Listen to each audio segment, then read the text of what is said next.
Hey, thanks for the follow.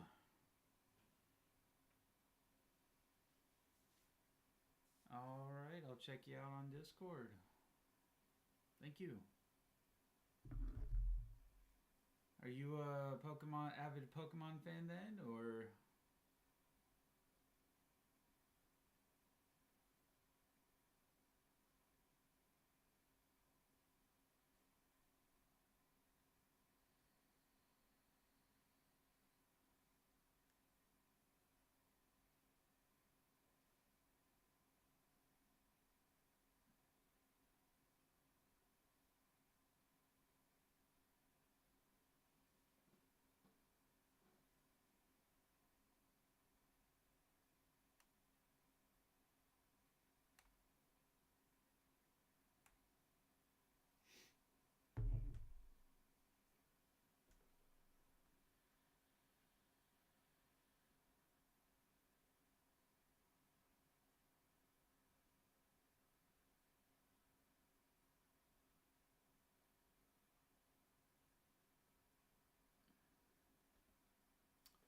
Why did my music stop?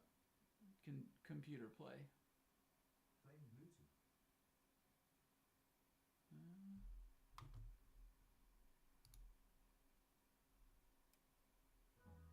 There we go.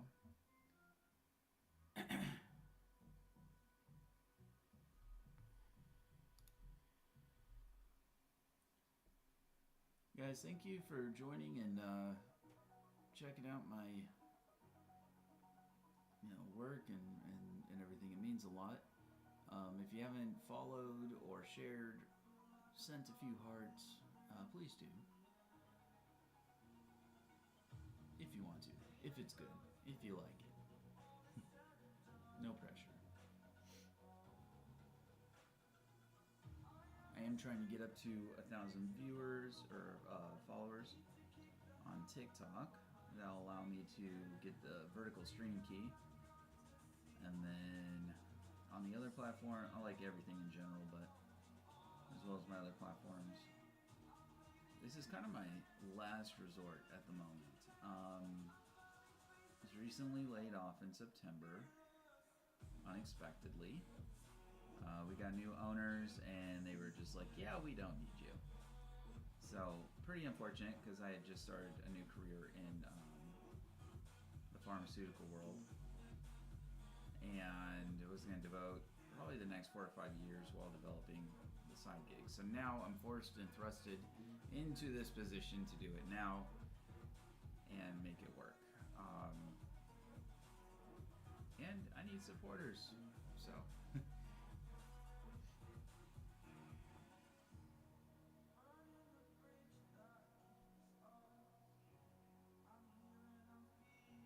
So the little bit that you can do helps out. I will eventually have prints and things for sale that kind of like fan art basically to support some of these endeavors. But it's a lot of work.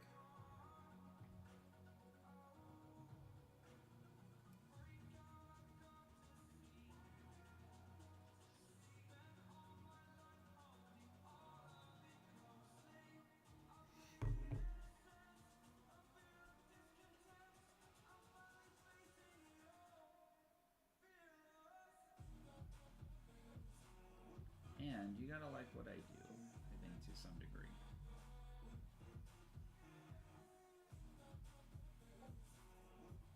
It's gotta be enjoyable. I mean, what I like to draw on my own time is totally different. I still draw Pokemon though, so that is something I enjoy doing. Currently working on Ditto. I'm going to be developing some YouTube tutorials or just like tips and tricks on blending. I know this isn't like the most prime example. It's allowed to kind of be more expression and different and whatnot.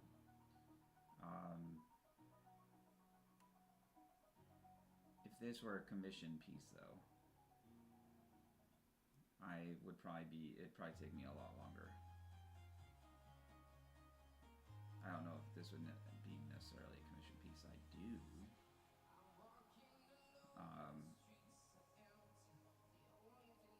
But for something like this, it definitely kind of, I feel like it needs to be in the creative freedoms category, and then whoever wants to buy it afterwards can. Kind of like that. So I don't know if you can see it on the screen, but what I'm coloring right here is not just some weird circle. It is it's got like a little bit of electricity coming out of his kind of cheeks here, like Pikachu would, and it's ghost electricity, so it's kind of purple. But I'm trying to, because the background is going to be further away from the subject, I'm trying to darken it, and at the same time, because I can't just do overlays of color like I would in paint, I have to kind of blend and mix my colors at the same time so that it comes through correctly, or it's going to look really weird. I can't just go straight black and try to put purple over it, unfortunately. So that is what I'm doing. And yesterday I made this really awesome maul stick using a adjustable rod that apparently is used for cleaning a bathroom or something. It's completely clean. I'm pretty confident it's never been used, because I think we bought it and it's literally sat around on a shelf. So yeah, I cleaned it off just in case, but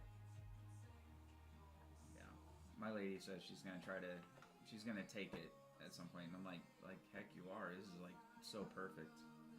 I can have it short enough so when I need to go longer with it, I'm not hitting it with my leg. It's absolutely amazing.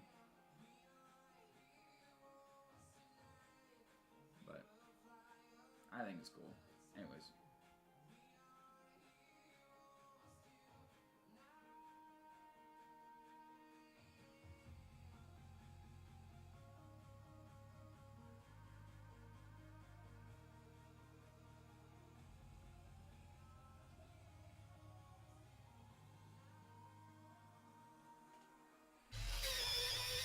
Sharpen that.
I might have to work on some other types of drawing too. There's landscape, there's architecture, stuff like that. I'm not superior in architecture. I know the fundamentals and concepts of it, but I doubt my stuff would look, anatomically accurate to a professional architect, that kind of degree. But maybe I could do some concepts there. I can do the concept stuff. Like I said, I know some of the basics. I know enough to essentially fudge it. You would think I'd have a degree, but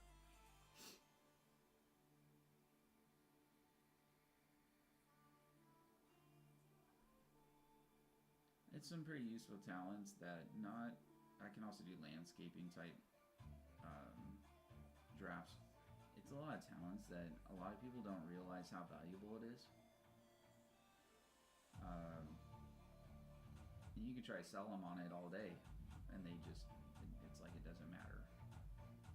And that's kind of what I face as an artist.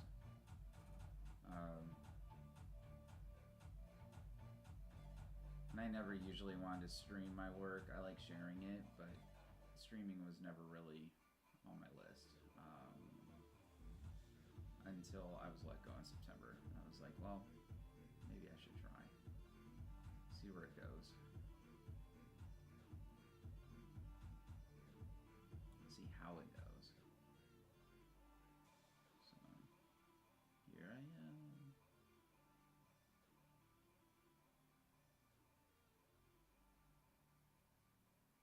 So maybe you guys can see this a little bit more. I mean, I could zoom in on the... That's about as far as it'll go. Let's see if I do...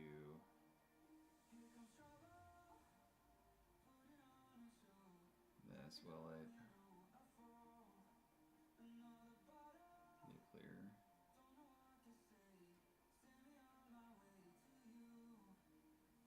I mean, it kind of looks clear, but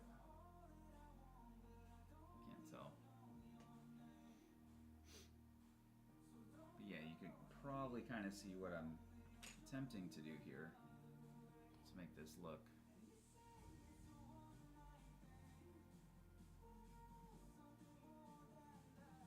Just a little bit more detailed here.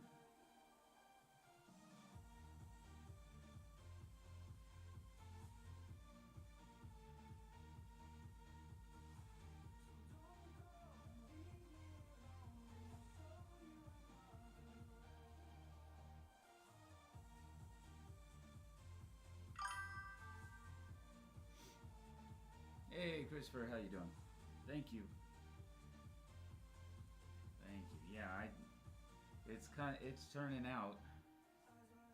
I don't know why. I feel like my screen is not showing all the color as colorful as it is, so I apologize.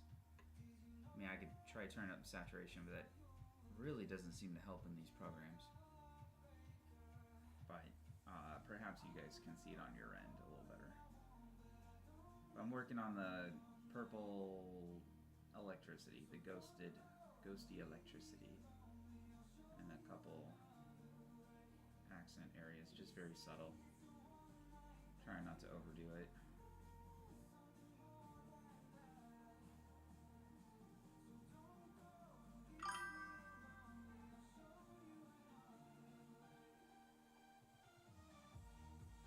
Oh, okay, good. Yeah, I'll have a high quality photo or scan when I'm done, so I mean, when it's all said and done, it'll be very obvious everything I've done to this. The texture, the scratch marks, the idea that when I do a lot of arts and portraits, I like there to be artifacts. It doesn't have to be perfectly smooth, like not everything, because nothing is in life. Necessarily. So what I like is that far away it looks like an actual photo, right? And up close you start seeing all the kind of artifacts and evidence of the drawing. So not everything I do is 100% of the smoothest nature, or if that makes sense, getting every little detail in or out. It's how does it look and does it look right? But I will say the mental game on this, especially when I'm tired, is rough, because I'm ready to move on to something else. This is exhausting. But yeah, tasty texture. Yep. Kind of like, I kind of think about like if you were to do a hyper-realistic donut, you know, tasty texture. If it was too smooth, it wouldn't be as tasty looking. It's got to have all the crispy outside texture of it with the frosting and the enamel layer. Oh man, you're getting me thinking about food now. Just kidding.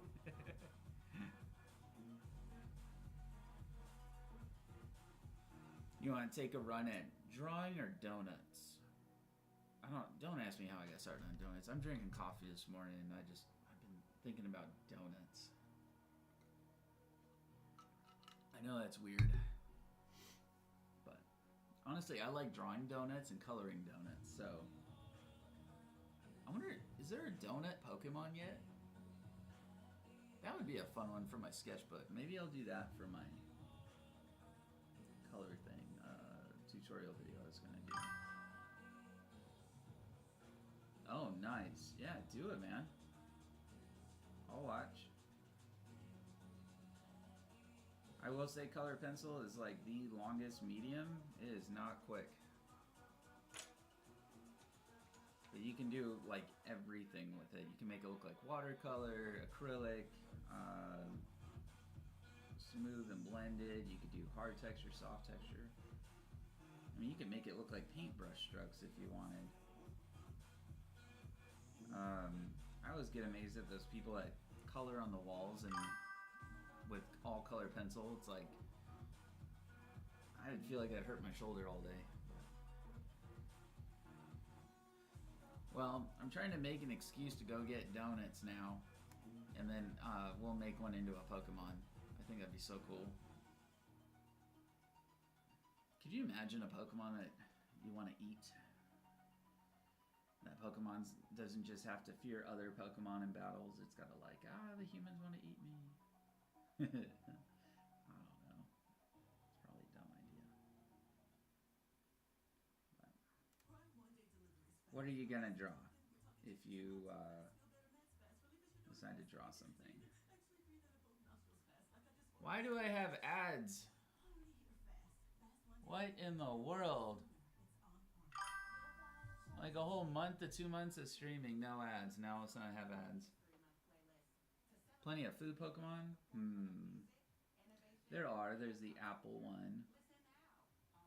There's like a cherry. Yeah, I remember those. I can't skip the ads? Oh, gosh.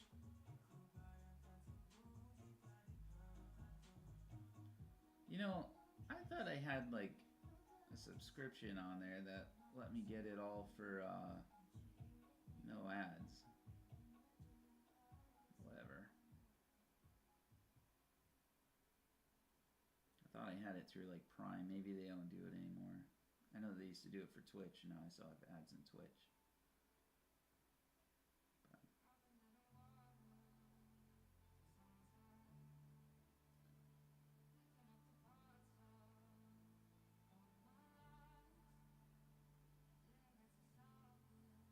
Oh, I'm starting to see it.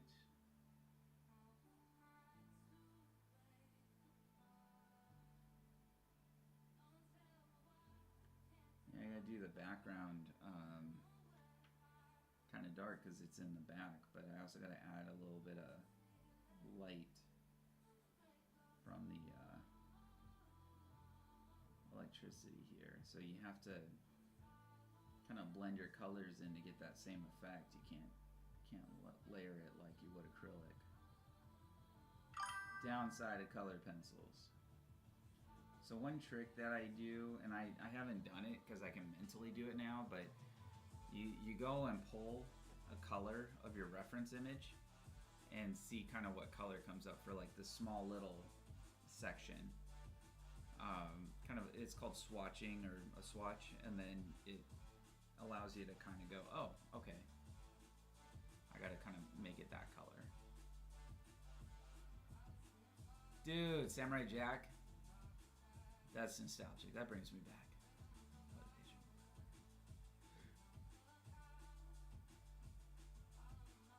See, are you vectorizing it?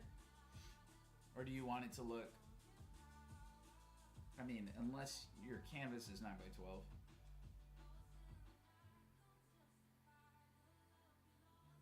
So, pro artist tip, a lot of picture frames in the standard 9x12s, you will end up getting a bigger frame if you use an insert, but don't feel restricted to the particular sizes of frames and papers. you can, whatever size it needs to be, and then all you do is customize the insert that overlaps your image. So mine, I do about, I don't know how many millimeters that is. Where's my ruler? Let's say 1/4 of an inch overlap on all my sides. That's what I do. And then I can customize the insert if I need to. But I usually get a different size insert than the frame itself. Or I add my own border, but that's typically what most do for that. So you can pick any size and get a custom frame, especially if you're going to spend hours on it. You know, like I'm spending 100 hours on this. I'm not going to go get a $10 frame. I'm going to probably get a custom frame so that it everything just does exactly what I want it to, or at least a custom insert for that frame. And when I do prints, I'll probably send this off because I don't have the equipment and lighting to get it perfectly done. Like I've tried to do prints on my own and then used a commercial printer and all that crap. The quality and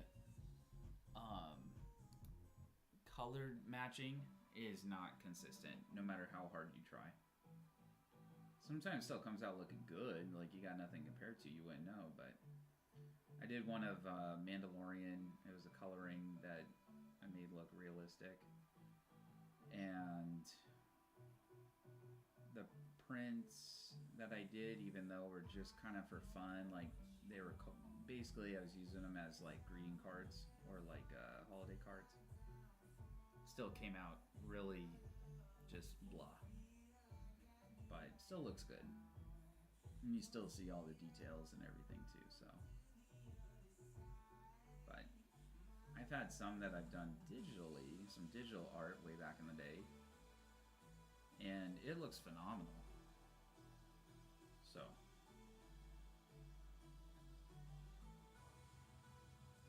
and I did it on metal back when that was popular, the metal almost like hologram sheeting, so very reflective in a cool kind of metallic way. So that was neat.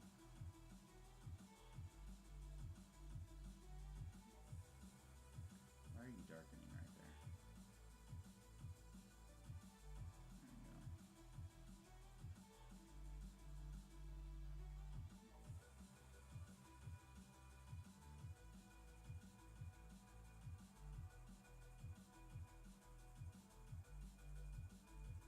I gotta go in with dark blue on here.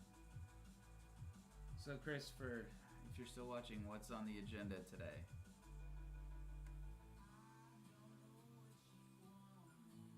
And I definitely want to see Samurai Jack. That's one of my favorite cartoons. Like, the style of that show was so awesome. And I even like the new ones. But I think the original were, I don't know, kind of more on point in some regards. I gotta revisit the newer show. I have to turn those alerts down. That is loud.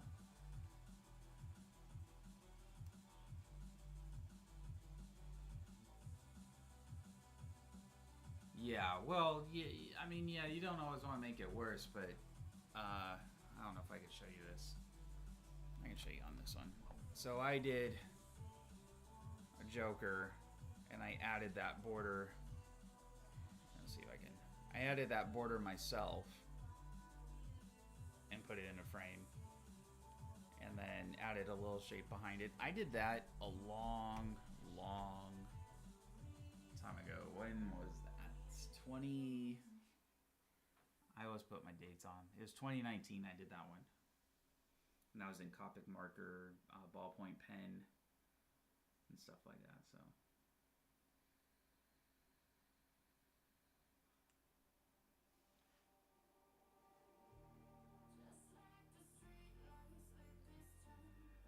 never did find the frame I want for it, which is like those fancy gold kind of like art frames that you see in museums and stuff. And it doesn't have to be like real, it just needs to be plastic. But I've been struggling to find a frame for that for years. Not like I'm putting in daily effort or anything either, just keeping my eye out. Every time I go to a thrift store, Halloween time, trying to find one. So.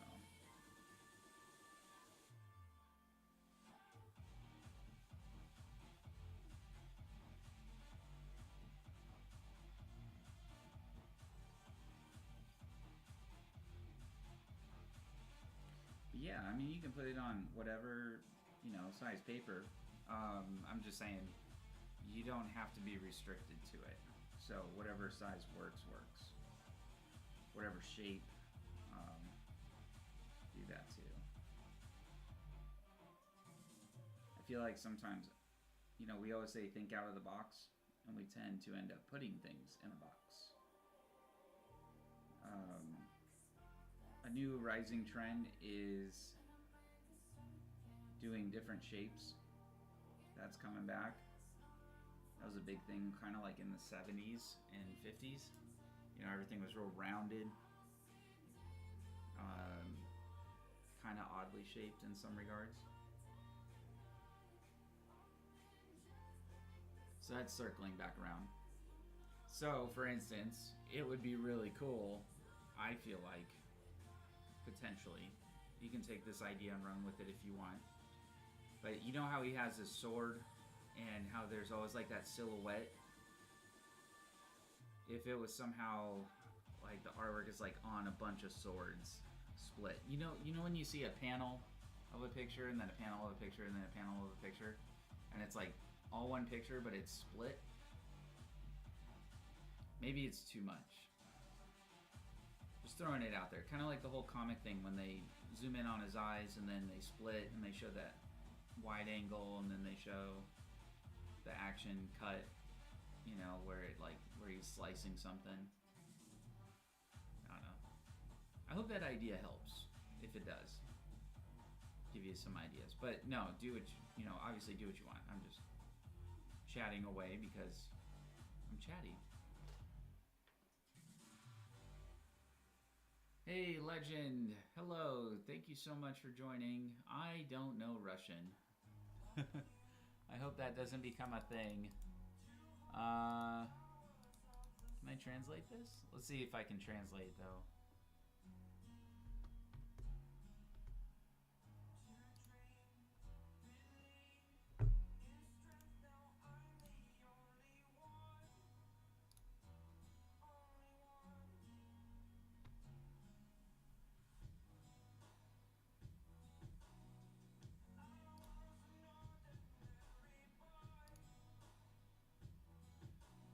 Oh, hello.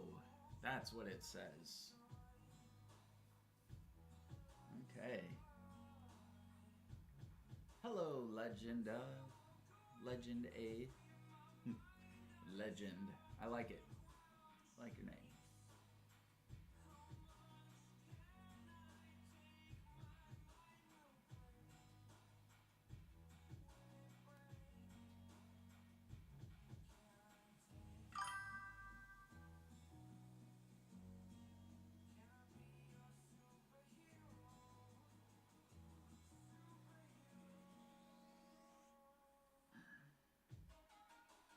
Dun, dun, dun. Dun, dun, dun, dun, dun, dun, dun.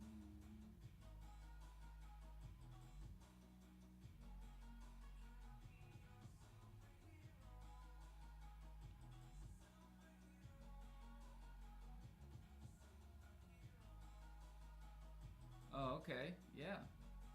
Are we on the same Discord? If not, find me on there. You're welcome to add me or send me your Discord server, whatever that is, however that works.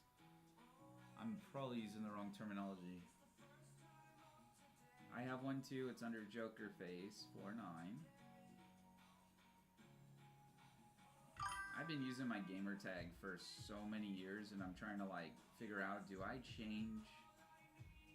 rebrand everything, or just kind of keep it at, you know, Joker face, I guess. A lot of artist people are like using their first name and then adding the artist at the end. And I'm like, yeah, I don't know. Oh, you are? Okay.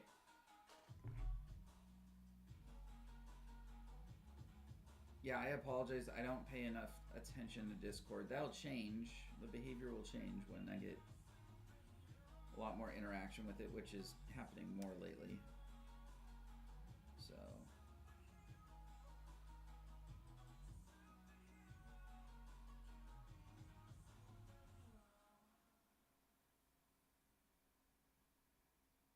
Hotels.com knows that planning your book club's annual trip can get chaotic. Self-improvement Steve needs a hotel gym, and Explorer Harriet needs to group chat about budget. Collaborate, vote on your favorites, and book all in the app. Find your perfect somewhere with Hotels.com. Check out the Inclusionist Universal Black History Month playlist to celebrate the community at the forefront of music, innovation, and pop culture. Listen now on Spotify. Hi everyone! Try Vitamin Red Room with salt and honey. Vitamin C, Ginseng, and Red Cola is available now. Listen on Spotify. Sabrina Carpenter's The ads, man, the ads.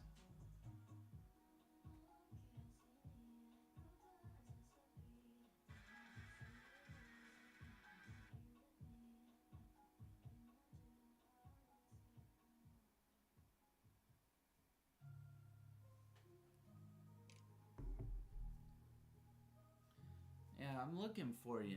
I'm not good at navigating Discord. I'm terrible. Gotta learn how to use this thing.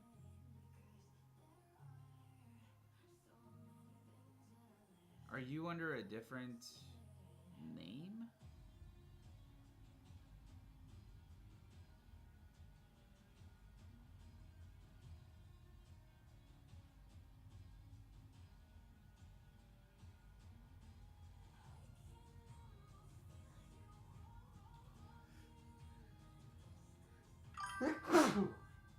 Sorry.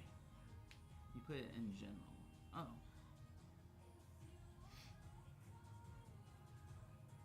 Ah, there we go.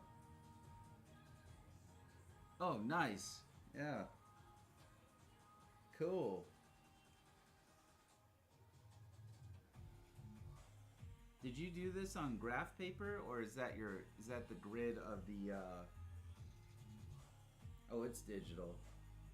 Right? Wait, is it digital?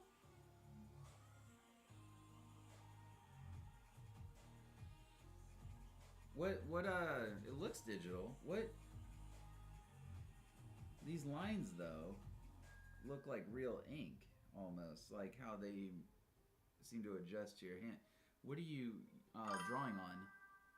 I know it's Procreate. What device? Is it an iPad Pro kind of thing? Wacom tablet?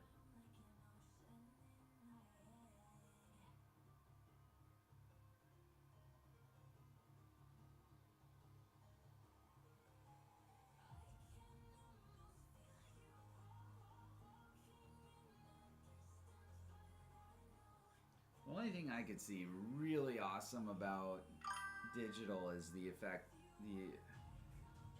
that you can layer and erase things like really easily would be phenomenal. Oh, okay. iPad Air 5. Dude, the only iPad I ever had was the first gen original iPad. And I used to do that digital drawing thing. I started on there a long time ago. And I never had money to upgrade and get a new one. So I wouldn't even know where to start. The only thing I ever think of when it comes to the new Apple products is not that I need to get the new one best, but I'm like, if it says Pro in it, then I'm obviously probably on the right track. And I haven't I just haven't gotten to the point of like making that part of my monthly payments yet. Granted, I'm living very minimally right now until I start making a lot more money. I wish I was rich, but I want to enjoy what I do in life too at the same time. So, you know, try to live below my means.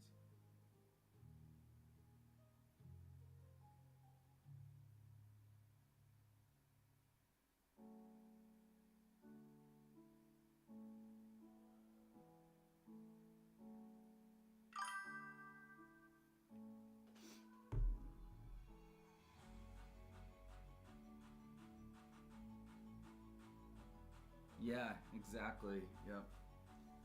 Um, you know, there's a lot of really great popular artists that can't draw to save their lives, right? The whole idea about what makes good art from bad art in any regard is intent. So with every line you make, do it with intention, right? Every little shade, every little blend tends to go a lot further in how it comes out. I know that's probably a weird concept, but it's a tried and true method that I've always used. Just do it with intent.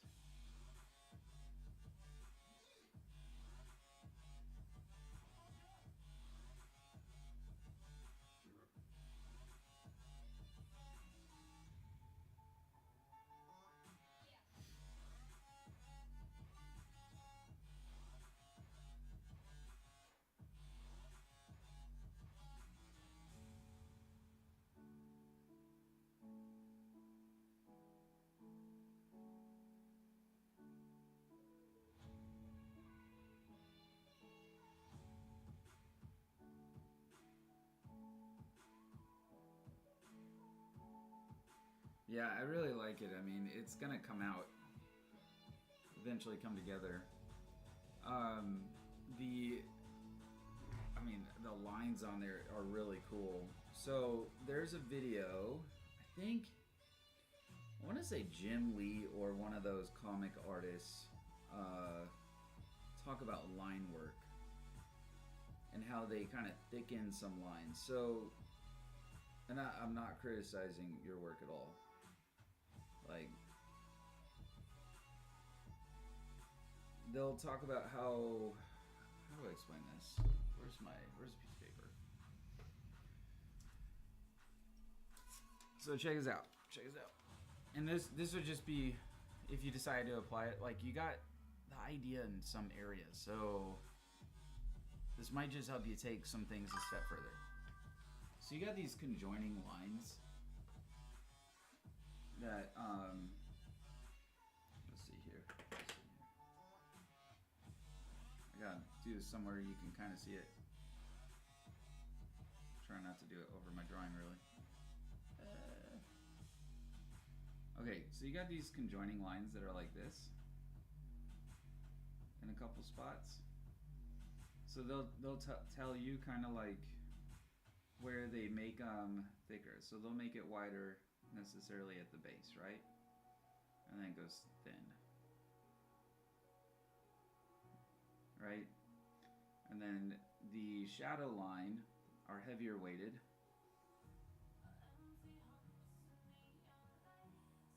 And the other idea is they'll do, like when they ink, they'll do two lines, but you immediately start to get a little bit of contrast in there. You see what I'm saying? And then some of your lines can be bold at, you know, you gotta pick what end you want them to be bold on. Wider at the top and then thinner at the bottom. But that might be something that just takes, you know, some of your stuff to the next level on that. But yeah, there's some videos out there that they talk straight up about all the different line work and everything, and that set me hugely further in my sketches. for intentional drawing. Just like every line I make has that intention. So,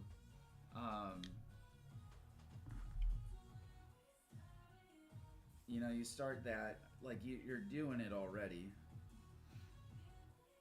but that might help.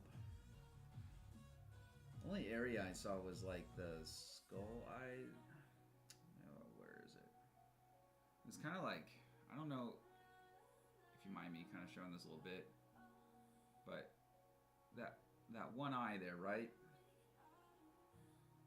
I don't know if it was like, dude, these look like real marker lines the way it's picking up your hand and everything. That to me is just phenomenal. And the resolution's really good too. And like, that looks like actual crayon. So I mean, it's really cool. Like, I'm impressed. But yeah, some of that will help. And then there's a couple tricks to get those lines to line up so you're not overlapping lines digitally. And I don't know if you're using, let's see, right there, where it has those lines going through the other lines. A lot of artists use layers, especially in graphic design. We use layers. However, it's always hard to remember. So, but even on paper, I still erase. So don't, you know. It's a process. It always is. But yeah, I used Procreate back in the day, way back in the day. I'm sure it's come an extremely long way since then. I mostly use Adobe now, and I use Illustrator. But I haven't used that in the last year because I haven't had any work for it. But I used to use Photoshop for work. I used to do superimposing in fashion design. So don't recommend that field unless you really don't care if everyone else has a really grumpy attitude.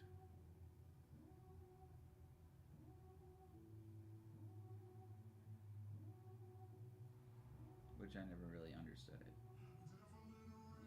But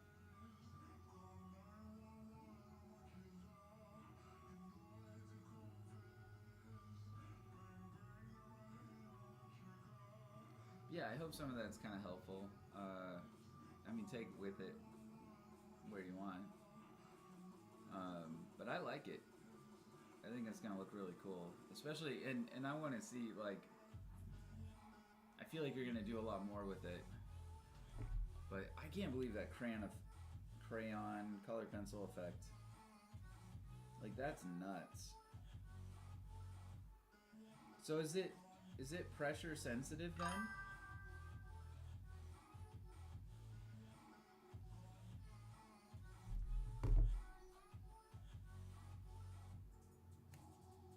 What's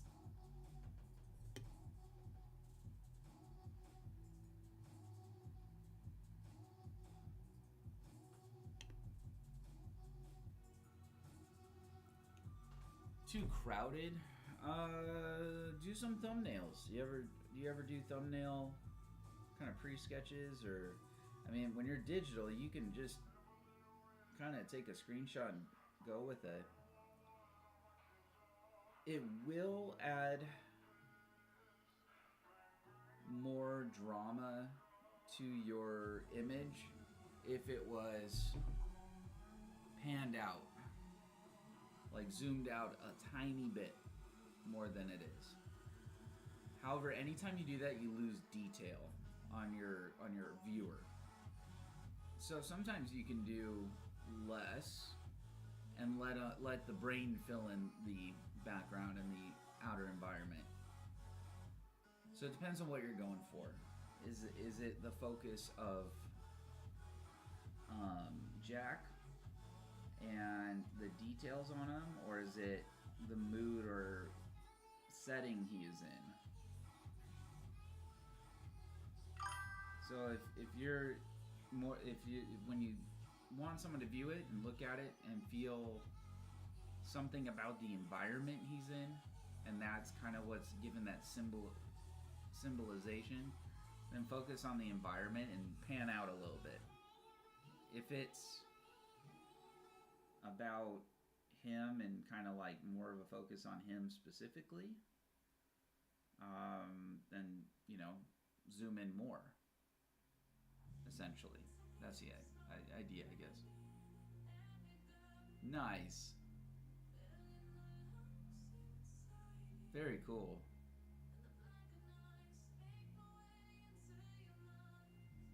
Yeah, I think it'll turn out really neat.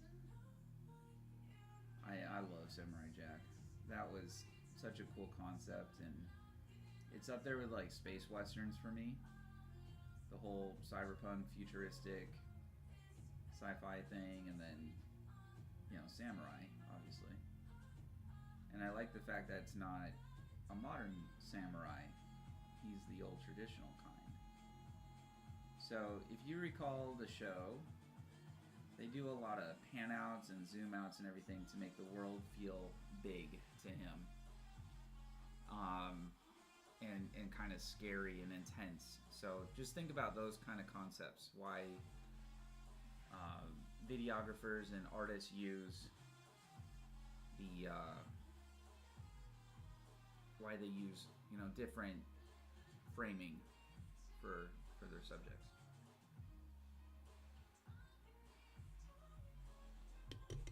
But again, I love it.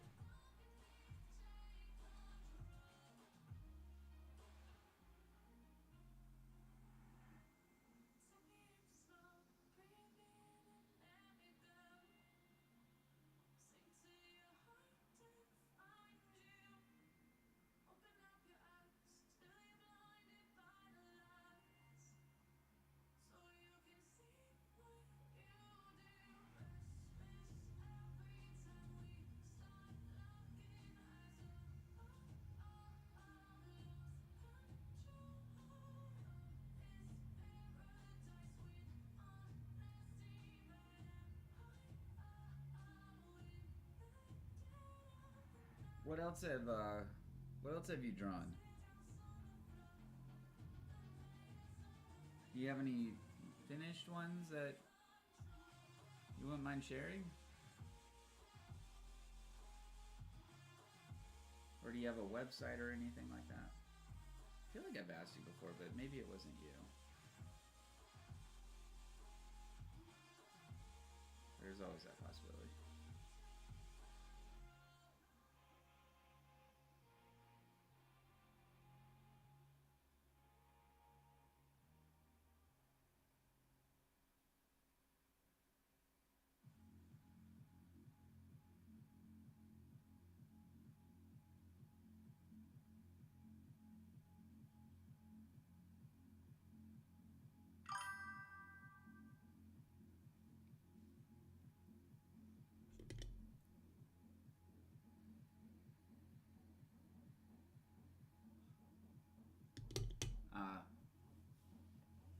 You know, sometimes you just gotta go with it and just keep developing it, keep going, keep going.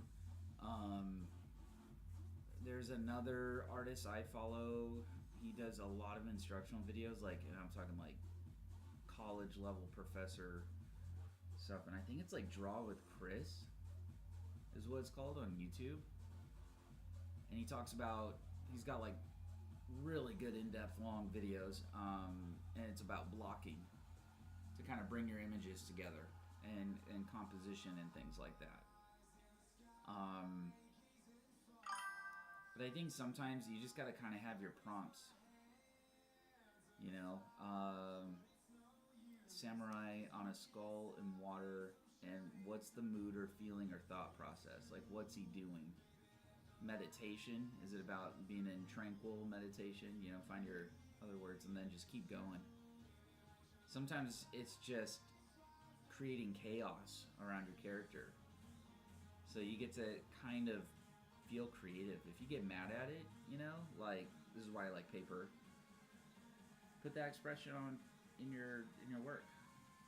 I've had work that I've literally started just scribbling on, and the texture and artwork came out looking pretty awesome from it.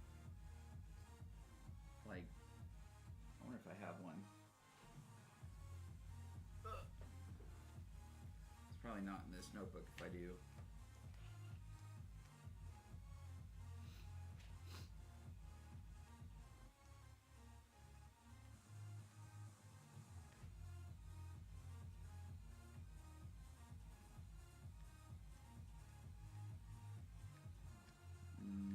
Nope, not in that notebook.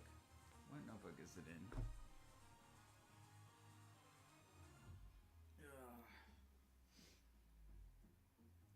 Maybe it's this one. Have this bullet journal forever.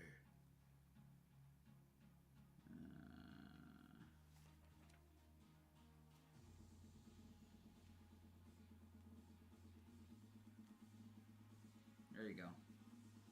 That's kind of one that I did that with. I mean, it's like a master copy, but I basically just started getting the colors in, scribbling it, did that throughout the entire thing, essentially, and it came out looking really neat. So, don't ever feel too critical of your work. Sometimes you just gotta do what you do, go with it, and, you know, keep going. And the more layers you add, sometimes things become more refined, and it works. It comes out looking awesome. And that's called trusting the process. At least that's how I look at it.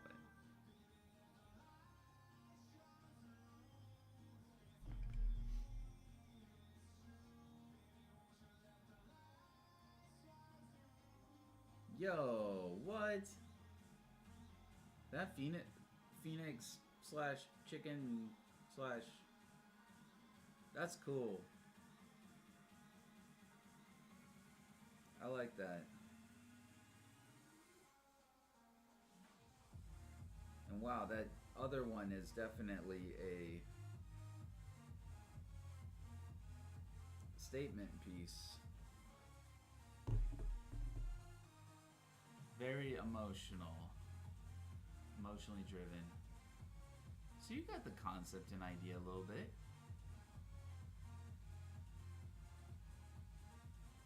So I think on some of these, just improving the framing slightly will enhance some of your, like, what you're trying to portray. If you feel like it's crowded, zoom out a little, or add a little bit more to the outsides. Just expand the canvas slightly and see what that feels and looks like to you. Because ultimately, it's about how you feel. It's not about what others' perspective is on the art. It's about how you feel about the art you're creating.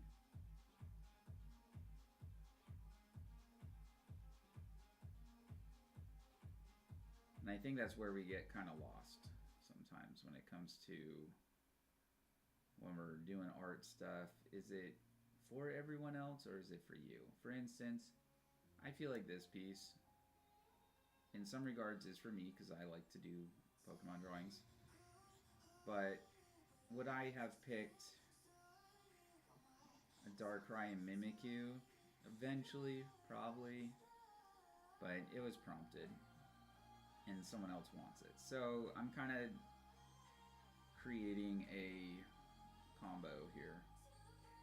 It's still my creativity. It's still my work with someone else's prompt or idea, essentially.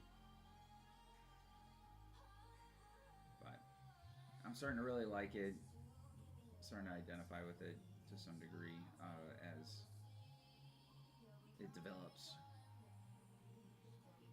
So I'm under this weird impression, if you spend a lot of hard time on something, you'll start to develop an emotional connection to it. Versus some of my sketches, I don't really have a strong emotional connection to. I still like them, but we're all supposed to get frustrated in the process at some point. For me, it's a mental game, eventually I look at things and I go, I don't like this, or how have I never seen this? Oh my god, I was almost calling it done. And there's like some big mistake or something off on it. That's happened a lot. Or like I seal it and then it's like, oh crap, there's a spot I missed, you know? It's never 100%, but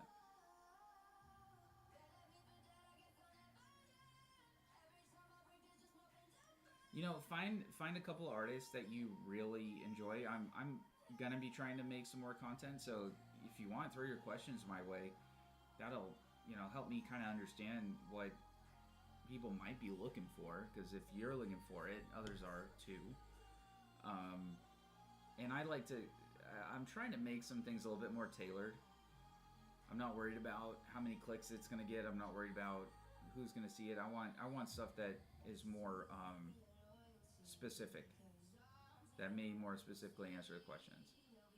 So it's also kind of a long desired dream of mine to start a art class for parents and their kids, because that's essentially what I do for work, and I kind of want to make that more meaningful in my life and for them. So it just, you know, will it happen and how does it happen? So trying to figure that out.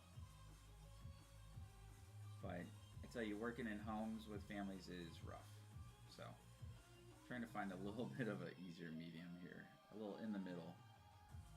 But yeah, no, send me your questions, man. I'll try to do my best at creating some pretty cool videos along the way. I follow AlpayF, EFE, on YouTube. And this other guy named Jono Dry, he does graphite hyperrealism, amazing. Tevin Drake, Tevin Drake, the artist, on TikTok. And who else do I follow? He doesn't really tell you much about art necessarily. He does tell you his process, but just watching him and how detailed he gets about certain things and texture, and it inspires me to want to do a piece like his. So I'll eventually attempt that. He's doing a lot of plush type animals now with a lot of texture, so I'll look at that down the road. But, who else do I follow? Oh, Dave Porter Art. Dave Porter's art. He's on YouTube also. He does a lot of pastels. Amazing pastel. So I learned a lot of color theory from him. That's gone a long way. But, so there you go. Well, a few things to consider.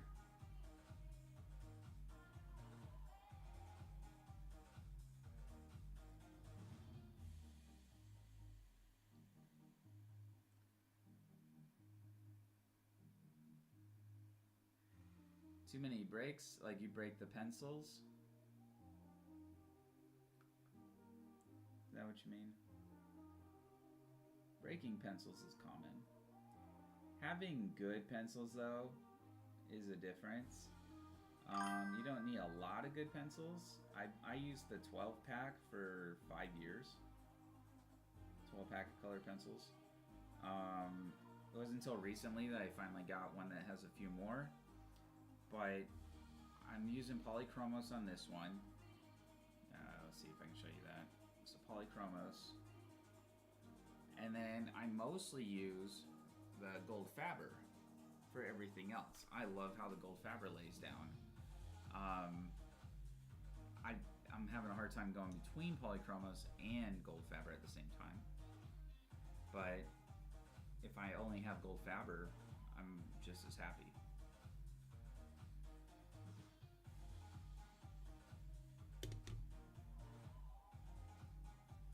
Yeah, I know what you mean. You'll find it. The secret to a lot of these artists and other art is experiment. you know. So one of my color things that tutorials that I'm designing right now, basically one of my processes is I take a separate sheet of paper, I either do a circle or a spot, and I'll put down white, and I'll put a color on it, and then put down white again. Sometimes I put down white, put a color on it. Sometimes I put the color down, then put white, then put the color. Sometimes I do that the same process with black. Sometimes I do it with other colors, and I keep adding those layers to see what happens.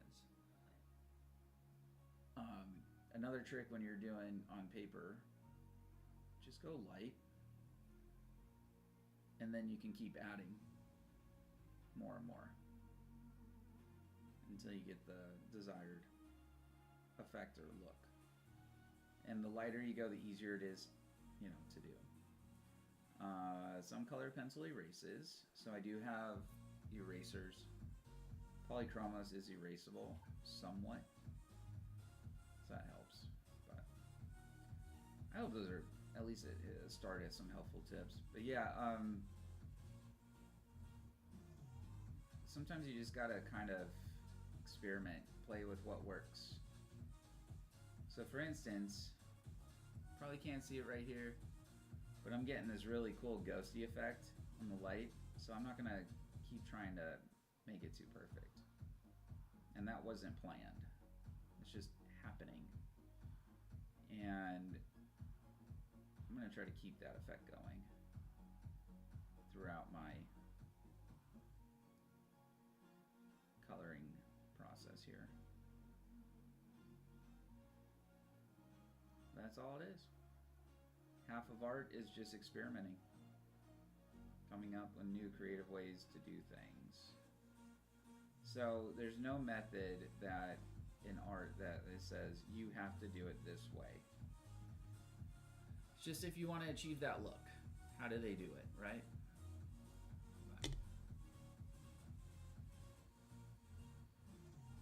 I hope that's more encouraging than discouraging. It can be intimidating. So, find out what works for you, because there are different methods, there are different ways.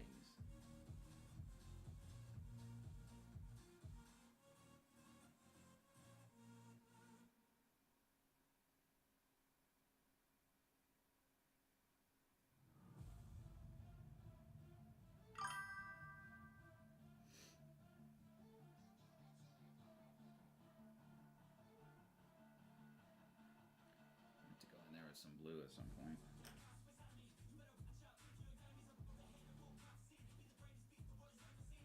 No, I don't plan on only teaching coloring. I'm not like the best in the world, like drawer from scratch. I'm not terrible, but you know how you see like cartoonists and they're like real quick and everything. Well, they do the same drawing probably every day over 10, 15 times. Eventually you start learning every line, everything you need to add to it, and you have a reference image or statue that kind of like gives you an idea of what you need to add, or a key image that has all the different details and things. But yeah, I'm not like the most superior like one-line cartoon artist. I'm not like Kim Jong-ji, who can just start drawing things and go all around the page and it comes together in this one very complex image or anything like that. Some people are gifted in certain ways that just allow them to do that. But I'm trying to get better, so we'll see. No, I plan to do all kinds of art tutorial type videos. You know, doing different styles, different blends, trying different products, like just kind of all around type thing. I've gotten one request though to do color blending, so that's kind of where I'm starting. And then I'll work on textures probably and different papers, different pencils, stuff like that. So I know the other common question is what paper do you use and what pencils do you use on it? Like what do you get? How do you determine which ones to use? Because I'll be honest, the Strathmore page on their website said, oh, plate, 500 series plate paper works well for colored pencils. And I disagree because it's not toothy enough. So it's really hard to layer. It's really good for blending, like if I'm doing portraits and not a lot of heavy pencil, I think it's gonna be awesome. Because it blends really, really nicely. But it also doesn't want to hold, and it doesn't want to, it's shiny. So I think you gotta pick what you're doing on it. What kind of art you're doing on it. Yeah, no, I know, I hear you. That's why I want to try to create a little bit more specific things. Everyone can view it, but I go through those videos too, and it's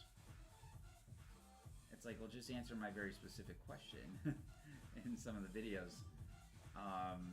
For instance, I look up like best papers for color pencil, and then I get 10 videos on the different kinds of paper. That's it. And they're like, oh, this one's great for colored pencil. And it's like, well, show me why it's great for colored pencil. So, there's all those too. Now the camera versus the naked eye will pick up a lot more of the white that's in here, in these little, cracks and crevices. Because I'm also not pressing as hard as, like, I want to in this spot. The areas just around them are softer. The outside ones are rougher because it's more abstract. So I'm focusing more on the, at the moment, on the focal points for detail.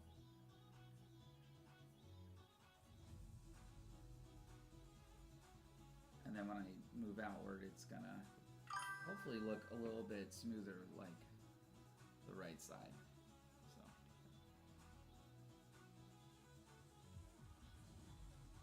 Nah, you will. You just gotta, it's baby steps. It all comes together eventually. I've been doing this a long time. And I'm in my late 30s, so it's not anything you're gonna pick up overnight, and that's okay. It's a process. I will say for me, one day it clicked, and I was able to see what I'm drawing without anything on the paper, and that's an awesome feeling. So it does happen. And I can start seeing the next line and the next, and what my overall image is going to look like. And then there's times where it's like, I have a brain fart, and I can't picture anything I'm doing, and I feel like I'm back to square one. So sometimes you just got to come back to it, or start sketching something else, get your brain going. Okay. I mean, I've been drawing since I was a kid, and then I started doing it professionally at 24, I think I was. I had a tattoo shop then, so it's been a long time. And then I took breaks, but I've always kind of just done had a sketch or a drawing I've always constantly worked on. I do a lot of coloring books. I have probably 30 or 40 different coloring books. So I do a lot of practicing in those. And that's one way to kind of get some practice in on how you want to blend things. Because I don't always want to worry about drawing my image, but sometimes I just want to go into coloring and just have fun doing that. So that's kind of how I view other people's work when you do a master copy or study of it. You're admiring their work, their process, and essentially sharing the experience. And I'll never claim that art as my own, like original kind of thing.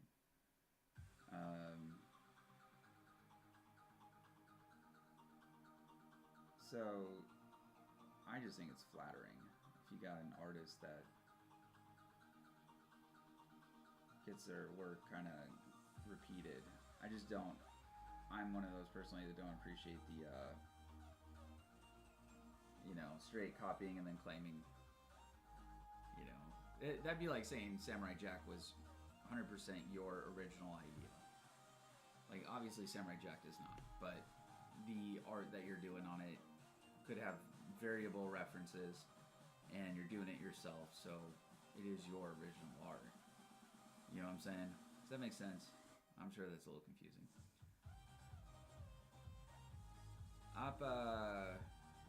Appa Jam, hello, thank you.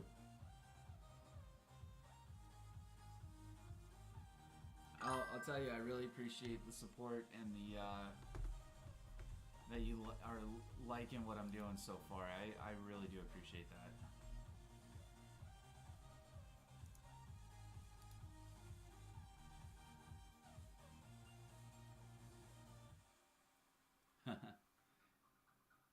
So, I think the hardest thing about, especially if you ever put your art out there, I'm experiencing this right now, is everyone kind of dissing on some of it because, like, oh, that looks AI, that reeks of AI, was on one of my comments. And it's like, I used references because I am not a Pokemon creator. I don't work with them all day and night. I don't draw them constantly. And I need references. So I used to make clay models or have a figurine. Like, for instance, I would make I'd make this here as my reference, right? And you can see the shadows, you can see the different colors, the other lines, the shape, whatever, right? That's what I would use.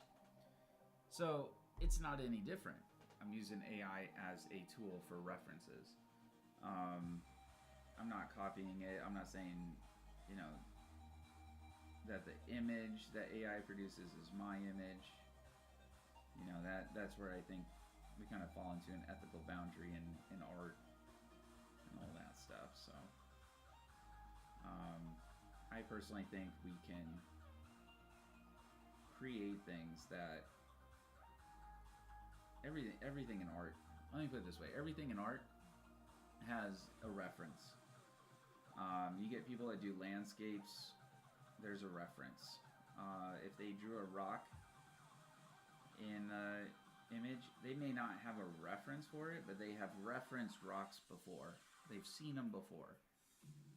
So AI is just another way of kind of changing the process a little bit. And it's not accurate. I asked it to, you know, show me a picture of a horse, and it gave it 5 legs.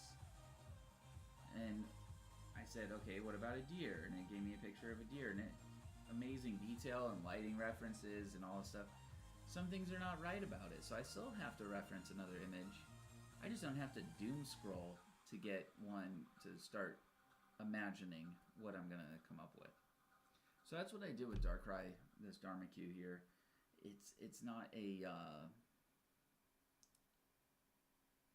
you know, it's references, tons and tons of references to create it and get the right idea and the right look.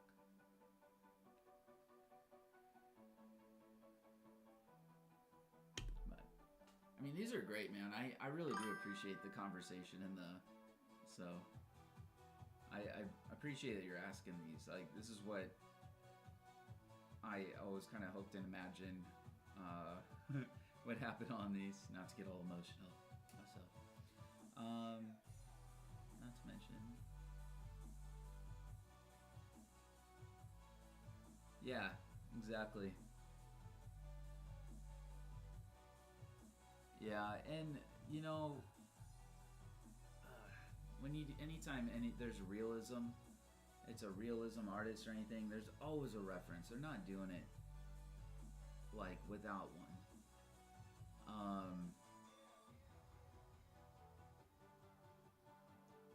Yeah, I'm trying to think how you would do it without, and you know, would you still be accurate? Would there be, and I know you can get really detailed, but I think a lot of times it's simulated detail. I can make a realistic looking bush in front of a house with lighting, and I can make it look like it was a real house, and it never existed, and I never had a reference. But if I were to transpose that to a real life image, there's a lot of things I would have wrong about it. It would start making that drawing look flat or 2D, or it just wouldn't look like a real photo. So I would still need reference images to understand how I need to make it look for that.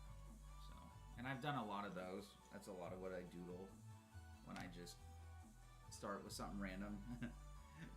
So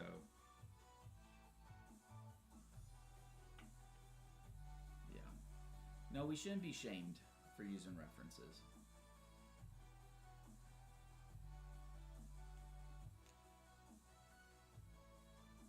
I mean, that's just how art has been. You're expressing something you see and putting it on canvas.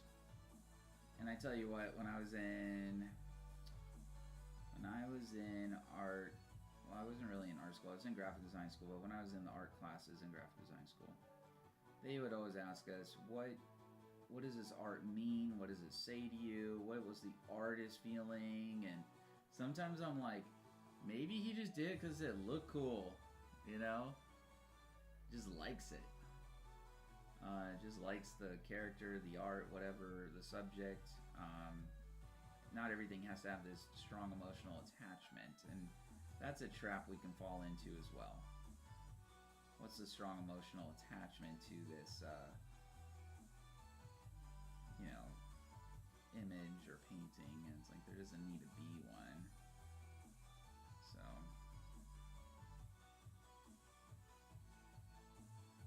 not always, not necessarily.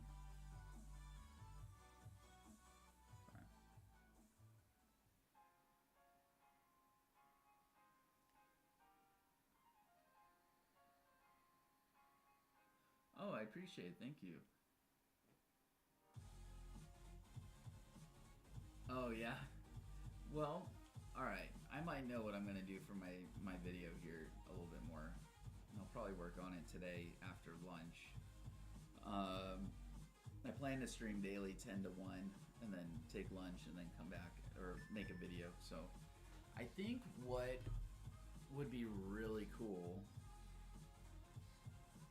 I'll show you. Like, I'll probably do like a simple kind of Pokemon, and it's using some of the fundamentals I learned when I was in art school. And I'm thinking like Voltorb or something like to that degree. And there's a lot of components, but it's really not as bad as it sounds. I'll figure it out, but it'll help you feel a little bit more confident about creating some realism and blending and stuff like that. I don't feel like this is hard. It's time consuming and patience. It's all the mental game. And it comes together more when you understand, like, alright, I need this, like how dark you need something to be, or how light you need it to be.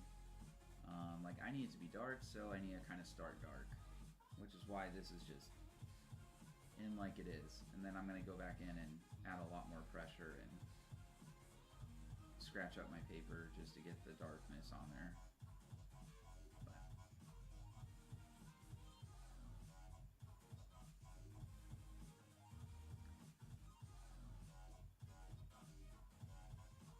Yeah, don't feel you got to spend a lot on art supplies right out the gate, but I will say some of the slightly nicer brands do make it a lot more enjoyable. I tried to use a Crayola, and oh my god, I just felt like nails on chalkboard compared to Faber-Castell.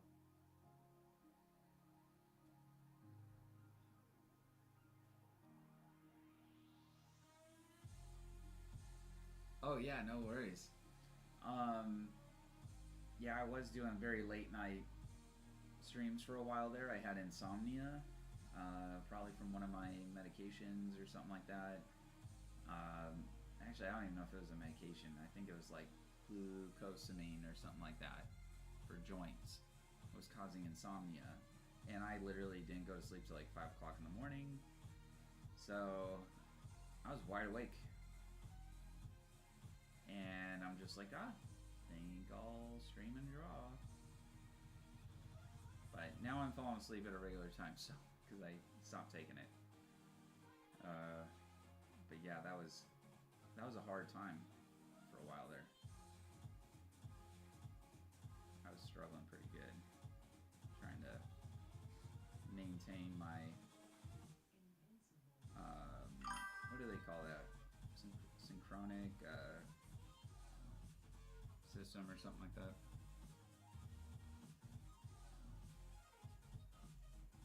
Yeah, totally. I mean, if you got the time and money, go for it. You're not gonna be disappointed. Art supplies don't go bad. Some do, but as far as pencils go, last forever.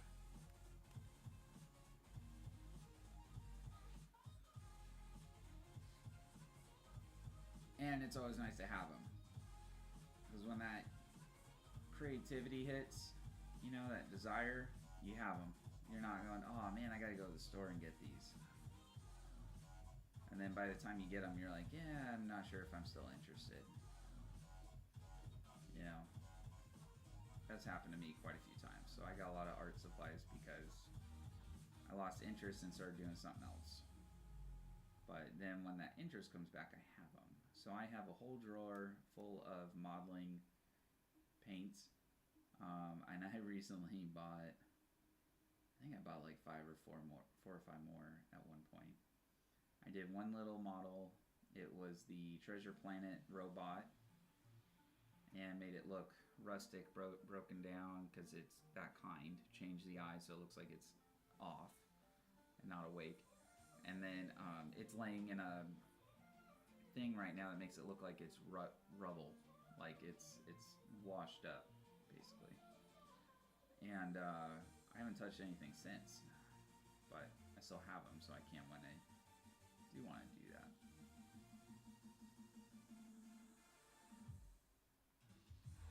Most of the time now, I end up using them because I gotta fix something.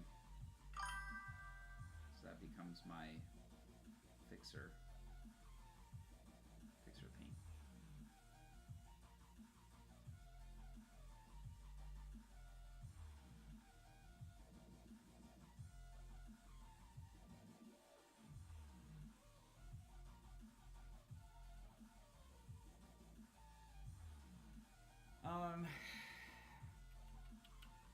I don't know if you should need to work fast with alcohol markers for blending. I did that Joker and like I just kept going over it. You need the right paper. If it's too toothy or it may not do exactly what you want it to. It might take in too much ink right away. So I got actual Copic paper from Copic that's designed for like alcohol markers.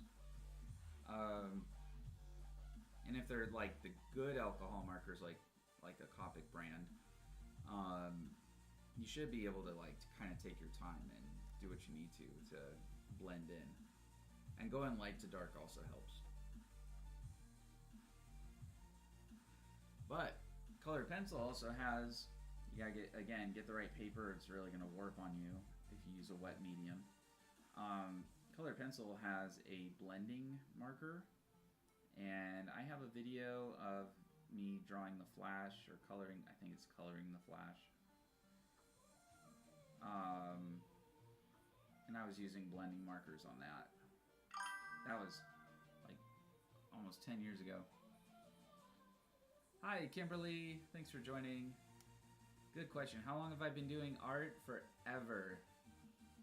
Since I was a toddler or a baby, I had been creating art in various forms. That shit emoji, yeah, that was because of me. No, I've been doing art. Sorry, that's a terrible joke. Came out of nowhere.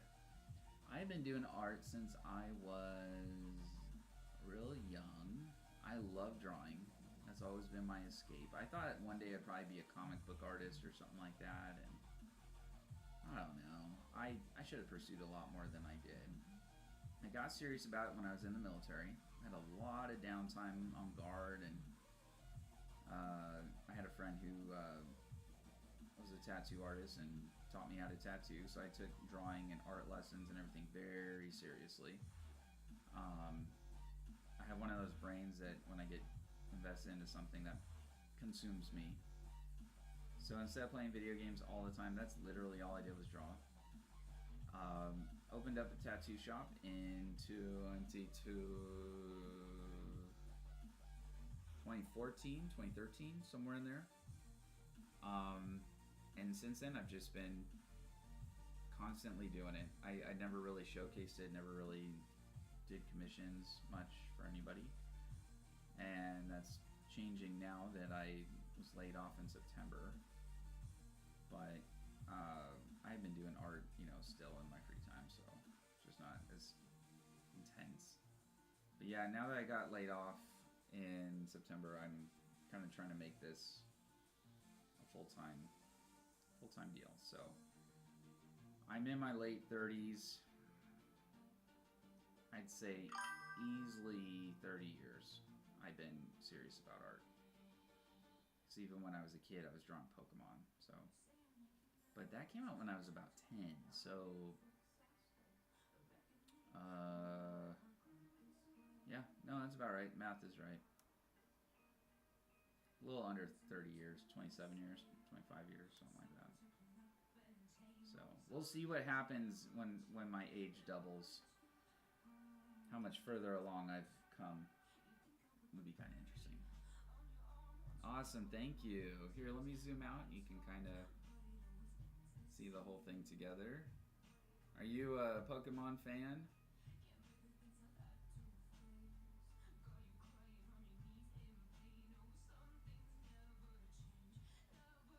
Like, do you have a favorite Pokemon and all that?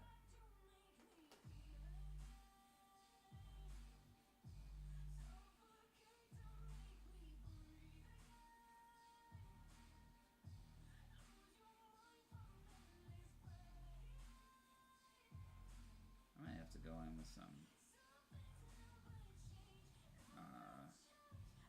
Maybe I'm just too light in here. I feel like I might need to go in with the eraser a little bit.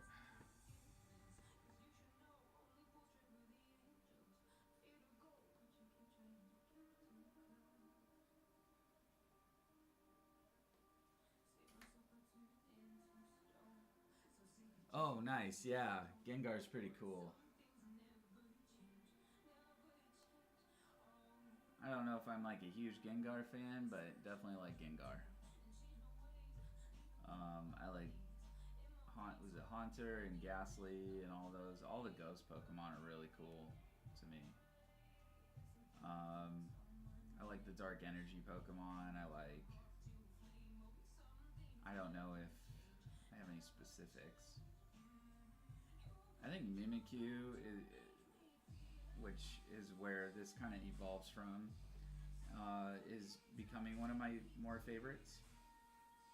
It's kind of like a misunderstood, in some regards, Pokemon that just wants to feel loved, so that's why he wears the Pikachu mask, because Pikachu's like the best, most loved Pokemon. So I always thought that was kind of a neat concept.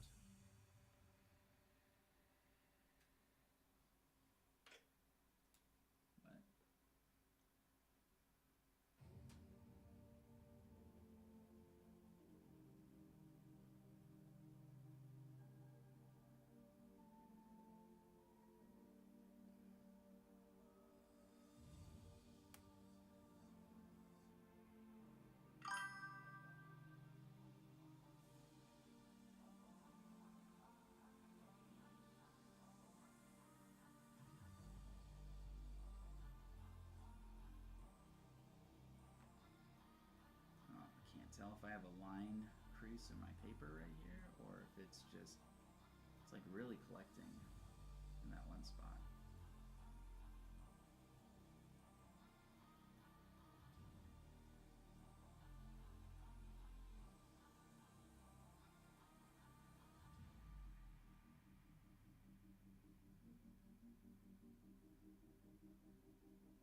And right there too. Yes, Mimikyu and Darkrai. So I'm calling it a Darmikyu. I have another viewer that kind of gave me the idea. He wants to call it a Mimicry. I just don't care for cry at the end and mimic as the beginning. So that's, I don't know. But I think his daughter really enjoys it, so that might be what she's calling it. And I mean, honestly, I'd probably name it whatever they wanted, because that's the idea they came up with. But I really like the idea. The Darkrai movie of Pokemon was awesome. The Mimikyu in was it Sun? I'm trying to remember what Pokemon series it was a part of. Like, that was really fun to watch in that whole series. So yeah, I'm starting to really like the character. But yeah, I was like, what would they look like if essentially one absorbed the other? And my lore on this is Darkrai absorbs Mimikyu, and they become one new evolved Pokemon. I think it'd be very interesting if the world of Pokemon could somehow incorporate that evolution in the games. And like, let's say you could take every Pokemon, mix and match however you wanted, and you got multiple variations of Pokemon. Like, there'd be so many combination possibilities that it would almost be new every time. So, I don't know. Kind of a fun idea. I also did a Bulbasaur with fire type element that became a fire type evolution. So, not a next level evolution, just different element. So, it'd be a elemental evolution, not necessarily a Pokemon itself evolution.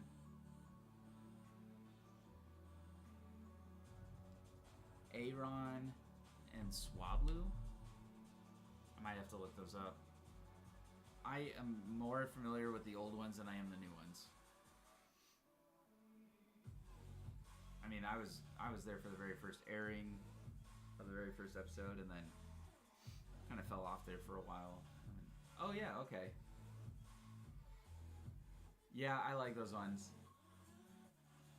Swablu would make a fun, like, plush doll.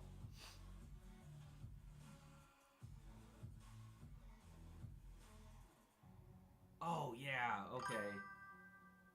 Yep, I know that one.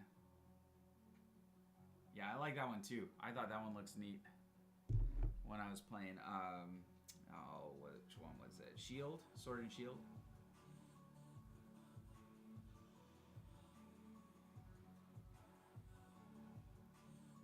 Oh, really? Thank you. Yeah, the eyes are pretty cool. I think there might still be more I'll do to that a little bit, but just depends how it all comes together.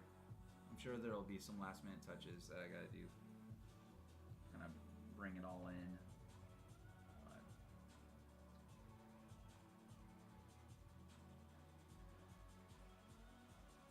yeah, blending with pencil is just time consuming. Requires patience. And two different methods. This is really smooth paper, not helping me, to be honest. It's too smooth, so it's really making things a lot harder than I want it to be. It still comes out looking good, just too smooth. So with blending colored pencil, two different methods. It's the crosshatch method. So you just kind of go one way, and then if you go kind of an opposing direction, it creates texture to allow more of that color to get laid down. So that's kind of the method in like how I color and get that to pop out. And then I lightly go over it, and there's like areas that kind of peel off or scrape off. It's still there in the grains, in the little pores, microscopic pores, but allows me to kind of blend it and make it more even and smooth. So as long as the impression is, when I'm all said and done, it looks consistent, even if it looks watercolor or whatever, I'm good. I've done what I needed to. So I do have it lighter here, as you can see, and then darker here. So I just eventually need to come in and continue to blend this. And I'm just going real lightly. Against patience. And you'll see that the tones start to come together. But because I also have this other light source here in front, this background is in the back, so to create depth. Technically this still has to stay dark, but I also have to blend pencil in for this to stay light. And I can't, like in acrylic paints, keep adding layers. So I just have to keep working with it. It's a slower process, but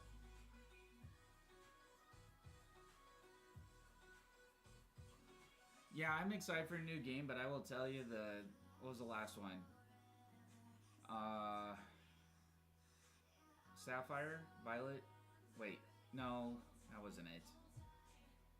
What was the latest one? Scarlet. I tried to pick that game up again, and I don't know.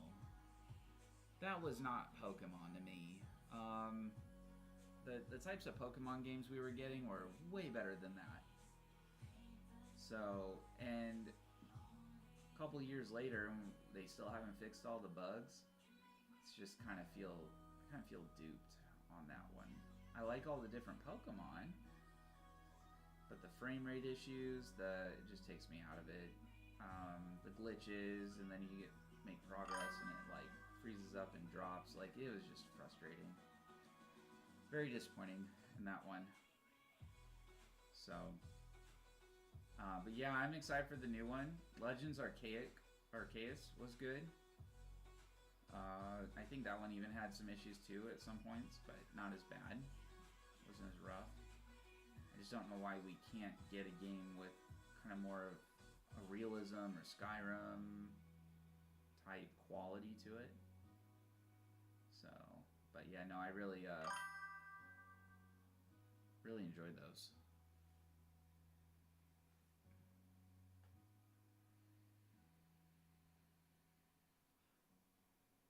Yeah, I like color pencils mainly for the reason that I can bring them with me everywhere. Paints, I have like little travel kits and stuff, watercolors and oils, and I've been doing the oils and tins thing before the one person went viral for doing oils and Altoid tins. I enjoyed that because it was like a little pocket. It's like my little tablets, man. Electronics, you know?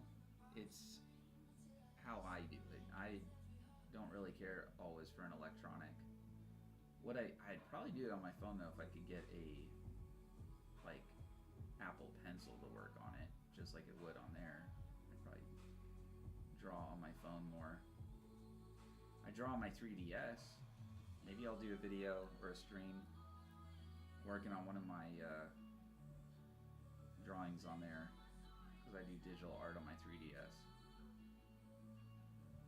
Just happens to be fun. Slightly different process of drawing though. But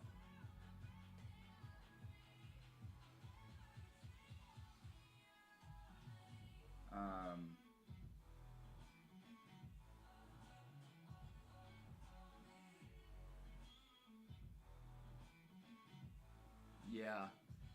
Oh, so I got a stippling one. Let me see if I can find it real quick.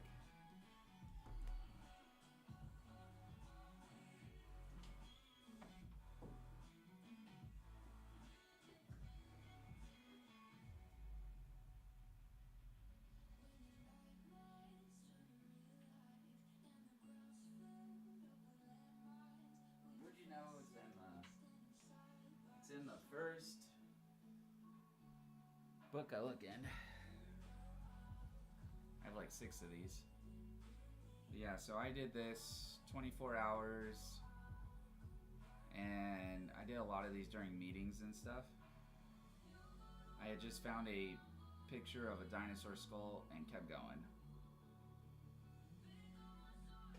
And I don't think it's accurate. I I think it's a little too bulky in some regards. But I did that in 2022. Yeah, it took me 24 hours. And I was doing that on my lap, so I mean, you know, it's not superior or anything.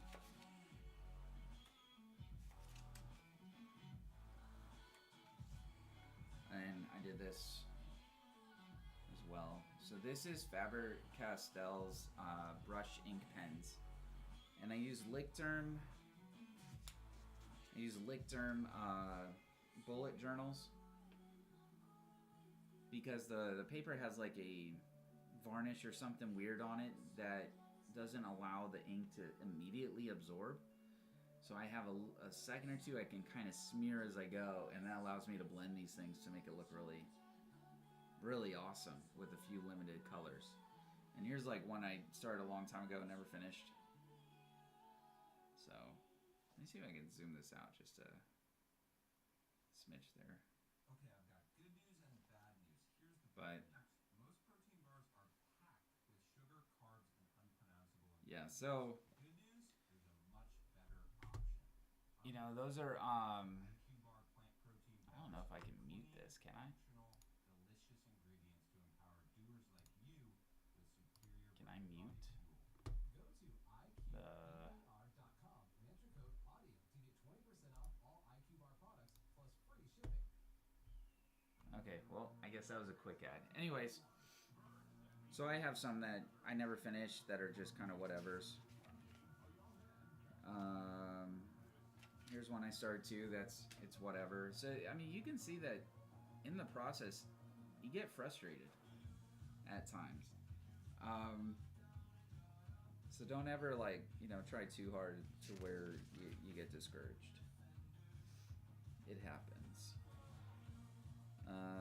Let's see. And this notebook was just one of the ones I was using for work, and then so I got all my notes in here. It's not really one of my art ones. Oh, I do have some finished work in here.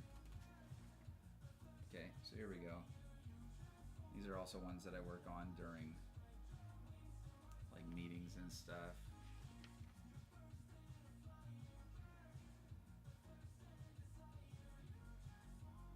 So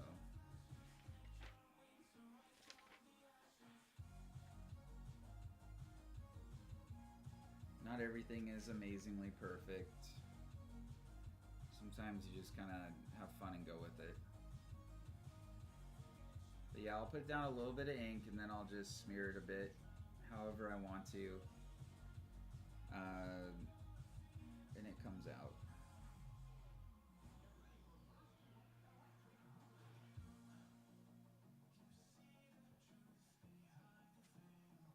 Oh, here we go. Here's another one that's pretty neat. Anyone see this movie? I really enjoyed that one. I never finished The Dog 100% on that.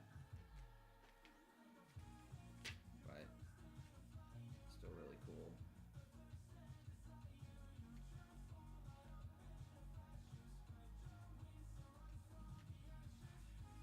I think that's pretty much it for this notebook. The rest were notes from when I worked.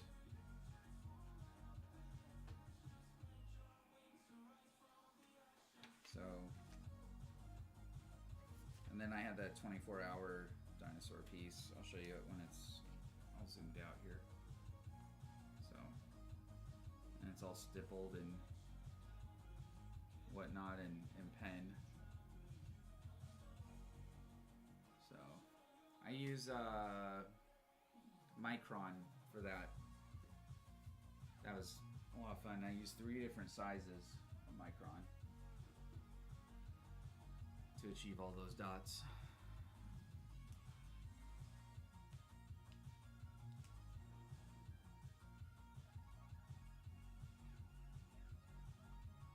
Yeah. Thanks, Kimberly. Thanks, Christopher, for your questions. I appreciate that, guys. Like, it means a ton.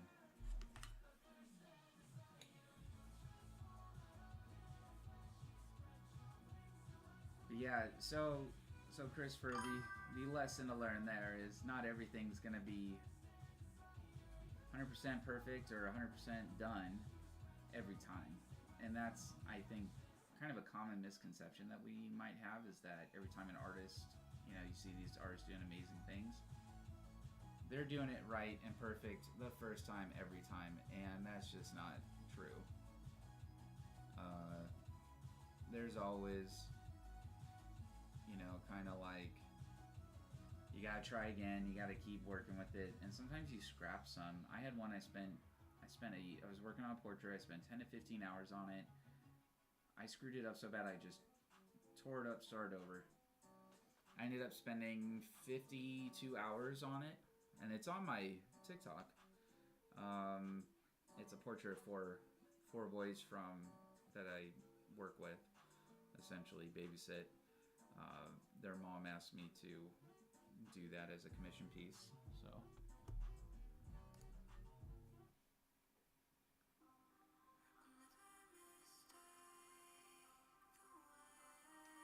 Yeah, the 0.1. Yeah, you can use this one size if you know, it all works. I might do another one at some point. I had an idea of doing one that involves. Why is my audio changing so much? Sorry, guys.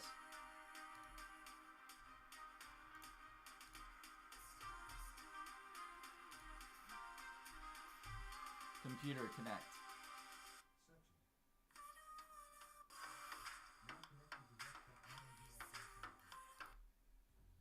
I apologize, guys. I can't figure out why it is wanting to switch on its own. Like, I haven't done anything to prompt it. So, anyways. But, do you use the 0.1 micron then? I love micron. Me and micron, like, I'd almost essentially marry micron. If I could. If that was the thing. I love micron pens. I love pens in general. I got so many pens.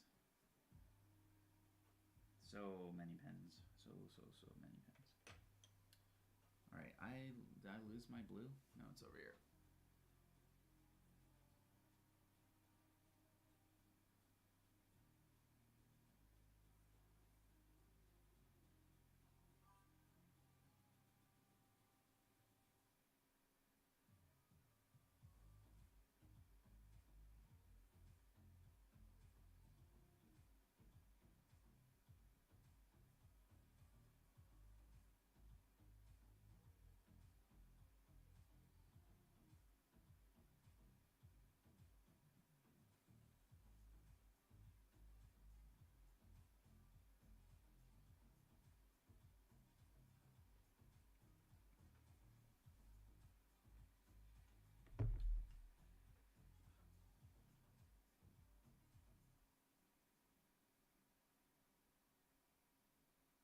Oh, dude.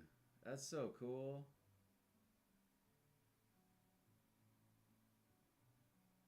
That is awesome.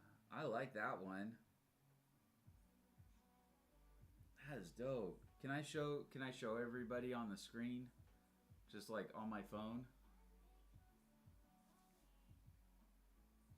For any that are watching.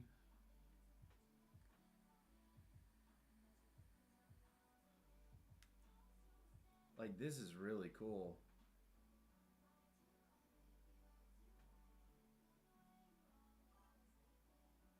Is it Zelda? And you guys probably can't see this at home on the screen here, but it is all dots. Amazing stippling work there. That's awesome. That's really cool.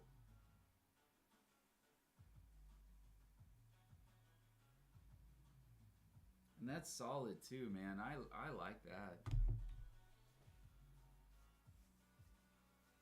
Very nice gradients, contrast, everything. That's really cool. Yeah, and you have to be so precise not to accidentally slip your pen, but eventually you start getting pretty good at being perfect, and yours looks great. I don't see any issues.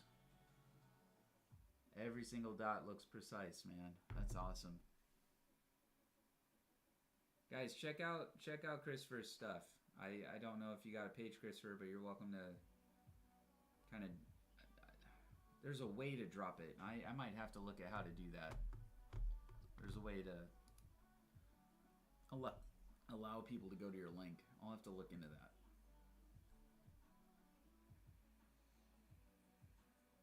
That is really cool.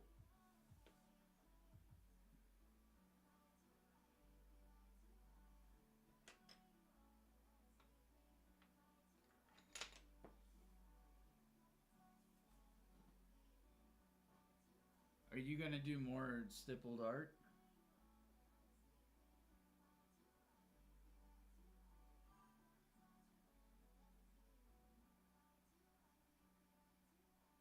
I mean, it's a very patient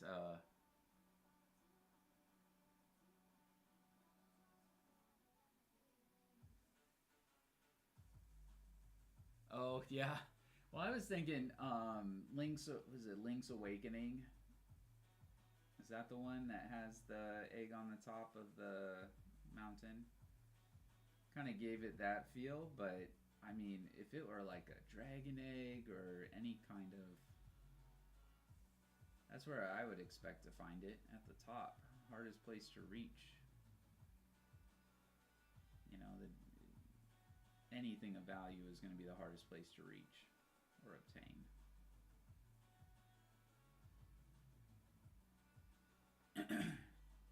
So, yeah, no, I really like that. That's really cool.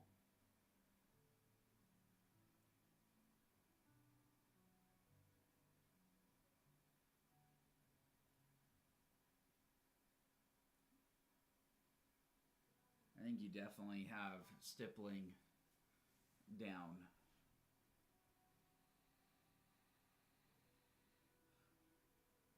Oh, you might have to put spaces in it. Just leave out like .com or word it out more. Because I don't know it'll let you drop the link. I can try to do it myself. If you want to send it to me in a message or message in Discord.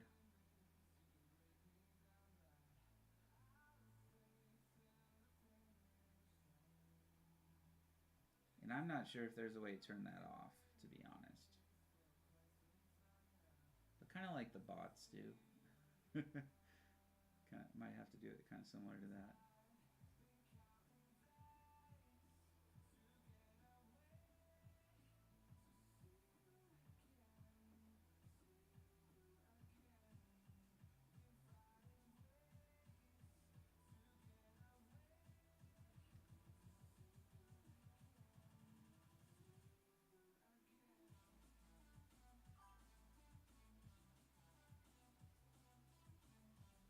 All right, let's see here.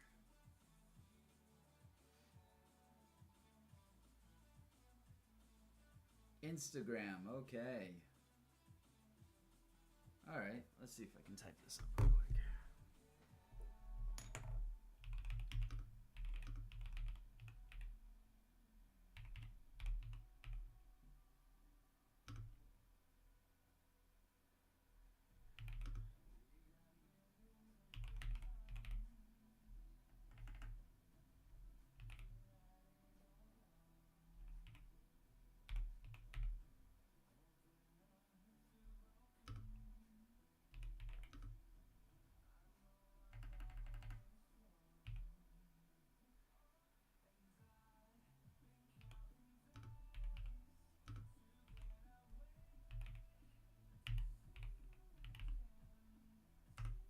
Did it work?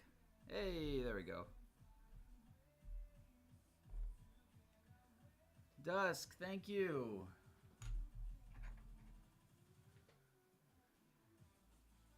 Thank you for, yeah, checking that out. I appreciate it.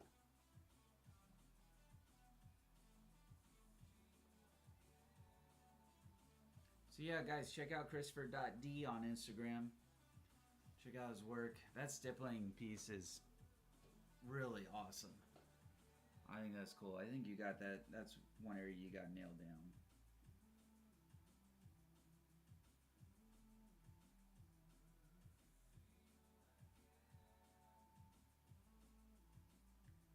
And I will say the hard thing about art, the other one is sometimes you gotta do some stuff that you don't want to focus on too much, but that's what gets the attention, and then you can do the other stuff. If that makes sense.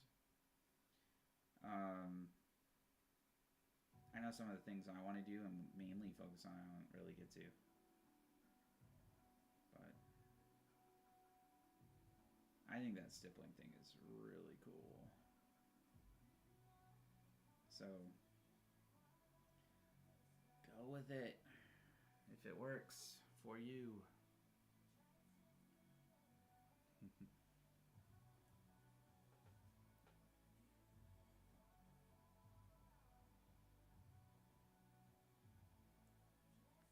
What should I work on after this?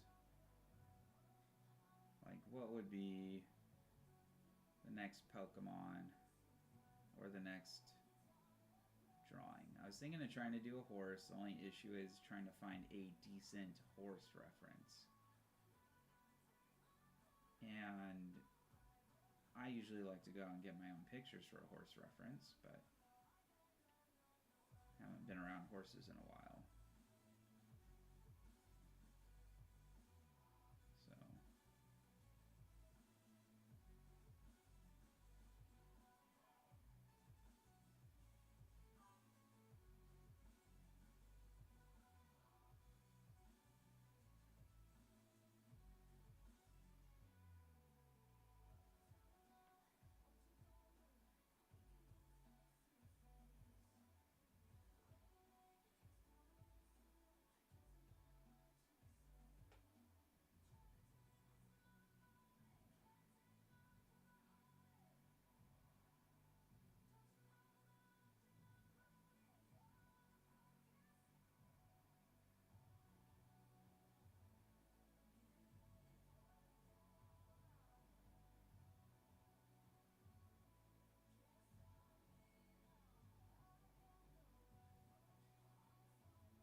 Yeah, one of the four horses of the apocalypse. Yep. Yeah, no, I want to do a dark. You ever see those statues where the horse has that really aggressive face, the teeth are showing, and they're not like just scared, you know, kind of. They're like aggressive, like they're like, I'm into this. Let's battle, kind of thing. I want to do something very intense that looks hyper realistic, but also has that intensity to it, like those old paintings that when they're in battle and stuff.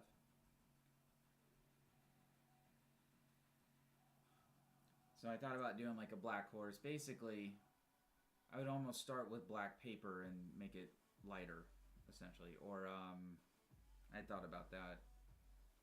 Or just doing a lot of really dark and then removing some graphite from it. But those are my thoughts on it. So we'll see. So you see how I have this area? I'm going to show you how eraser can.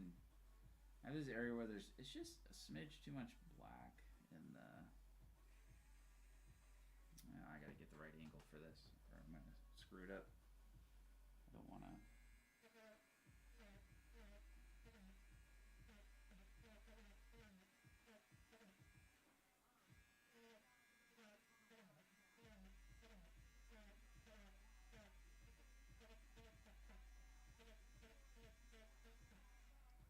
So I can make that a little bit lighter there. That I need to. I'm going to go in with my purple. But yeah, if you can erase a little bit of color pencil, it goes a long way. Even though this is still going to be dark again.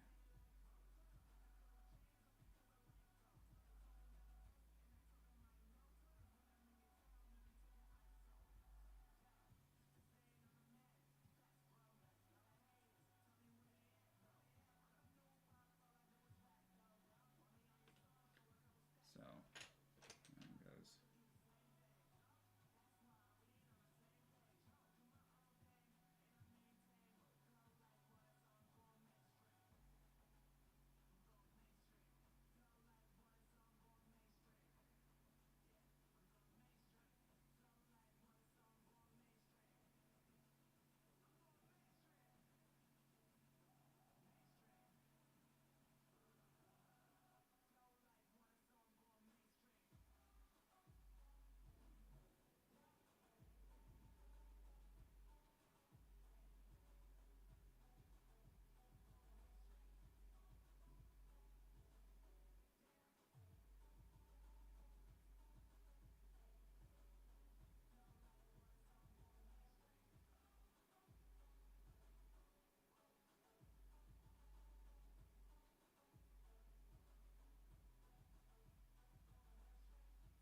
Now we gotta think about depth a little bit on this, so that's why it still gets all this black. It's not reflecting necessarily from this electricity. This is further back behind the character.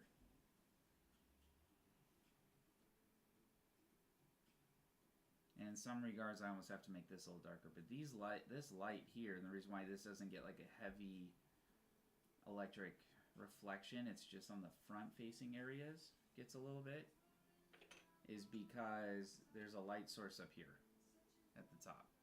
That's from top down and slightly behind our Mimikyu character. So, that's where I'll go in with white eventually and blend this all together, and it'll look like one solid color. But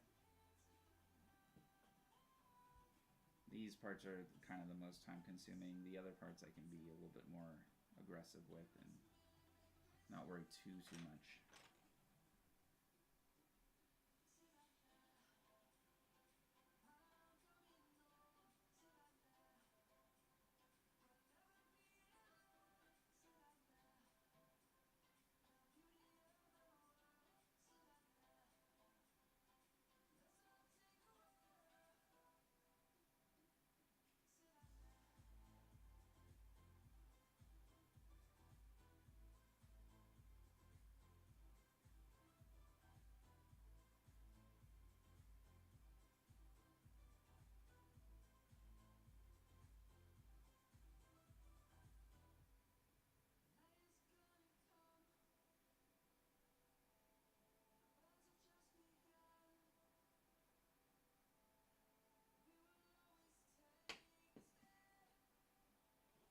Yeah, I was thinking of doing a dark black Pegasus kind of thing with potentially armor on it.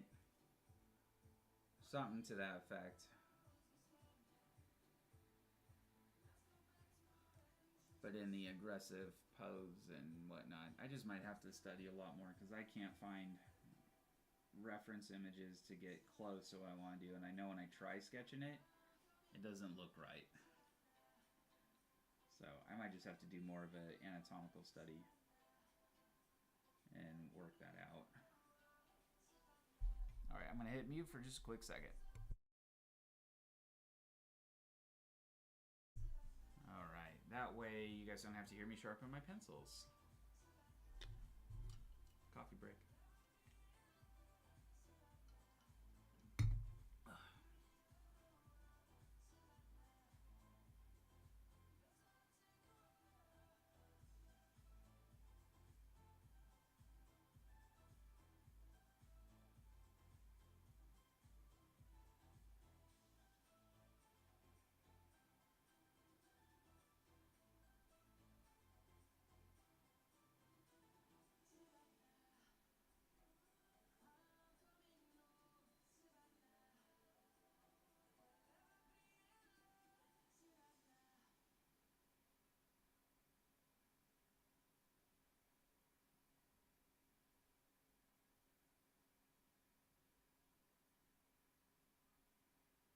So I'm gonna try to get this area done here before lunch, and then I'll be done for the day live streaming. I'm gonna work on that YouTube video today. This afternoon, I have to go to work this evening, and then I'll be back on again tomorrow at 10 o'clock. Actually, no, I won't. Potentially. I have to be up tomorrow for a meeting. Yay! And then I have a meeting after that meeting. So, tomorrow might be a late start on stream.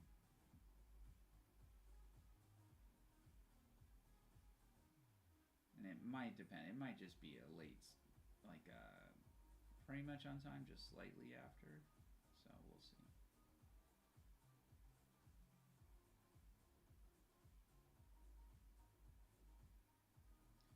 But yeah, as you can see, it just takes time. You just go slow and keep filling in until you get a consistent flat layer.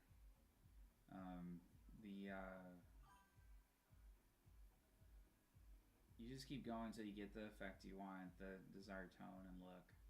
And just consider your value points. This is that dark. This needs to be essentially this dark, or right here. And keep things looking cohesive. Eventually you can go in and add really solid hard lines once you have this backdrop, and it won't make a huge impact as it does on white and black, white paper to black contrast. So you'll see a lot of artists that will do a background first, especially in watercolor, acrylic. They do their base background first, and then they do their focal. You can do it either or in color pencil. I do think that if I did this one differently, I would do the background in watercolor first, and then add pencil over the top. But I need a much better paper for that. This one will not accept wet media without looking god-awful when it's done. So.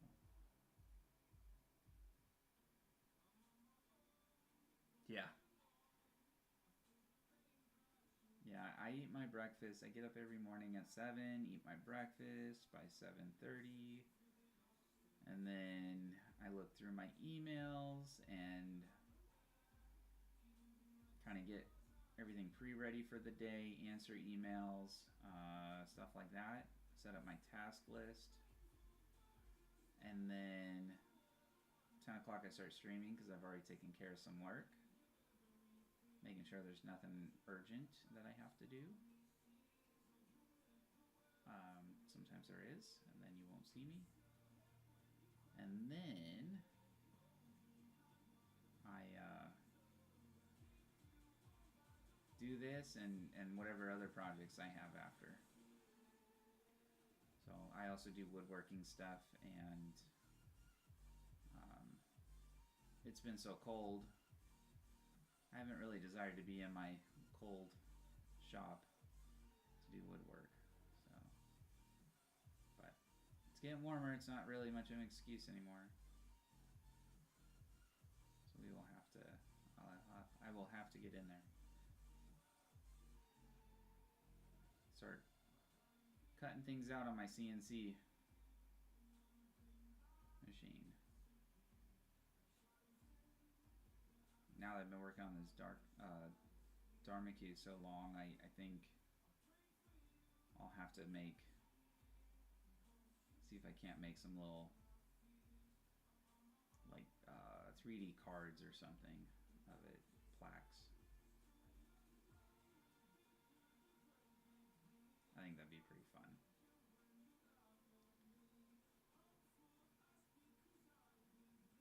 Or like little pins or something. Might be pretty cool.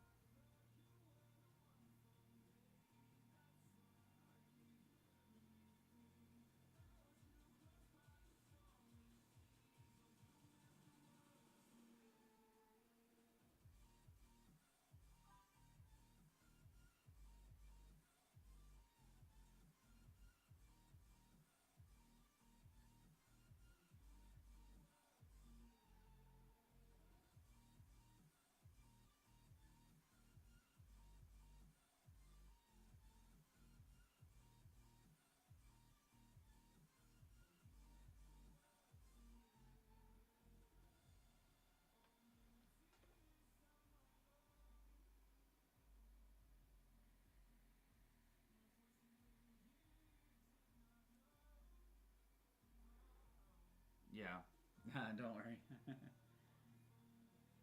I do time-lapse videos right now. I don't know if YouTube is keeping all my videos or if Twitch is keeping all the videos or for how long. I know they're keeping them for a while. I was having so many technical difficulties because I didn't realize it, but I was filling up my hard drive with the videos trying to save them. And I have a portable, so I switched them all to there. There's a chance I can make one really kind of long video sped up. I had thought about doing one where I essentially narrate and talk about the different methods and make it like a 20-minute video.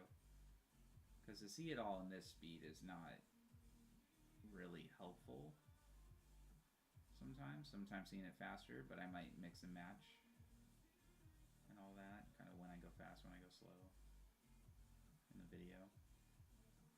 So I've had some thoughts about it to see what I want to do and how I want to incorporate it.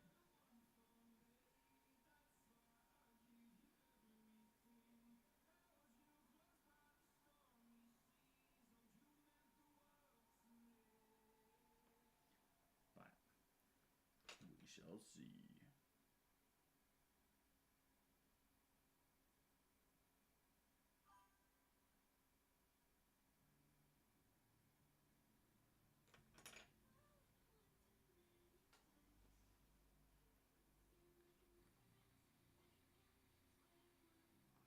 Yeah, I think there's something to the whole live aspect, interactive and everything that's way more enjoyable. When I think you're watching a recording, sometimes watching the faster process might be a little bit more interesting, and then having control over where it slows down in the video sometimes helps too. Not everything should be sped up, but not everything should be so slow. Because no one's going to watch a 40 plus hour video. Not to mention, I don't even know if I could upload a 40 plus hour video. Like, I don't even know if like the internet traffic would handle it. The servers on YouTube would even handle it. Be interesting to find out if they could. But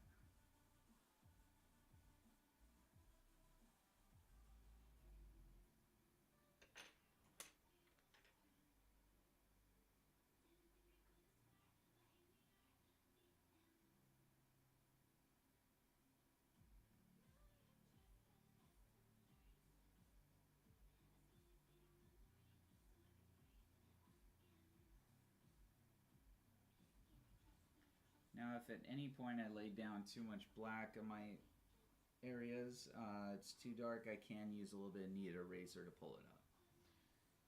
That's my safety plan, so that I don't get too discouraged feeling like I messed something up. There really isn't an art. It's happy mistakes, right?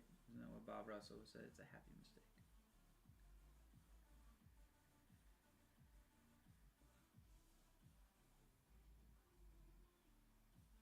I feel like I lost a lot of blue in this area somehow. I don't know what happened here. I feel like it's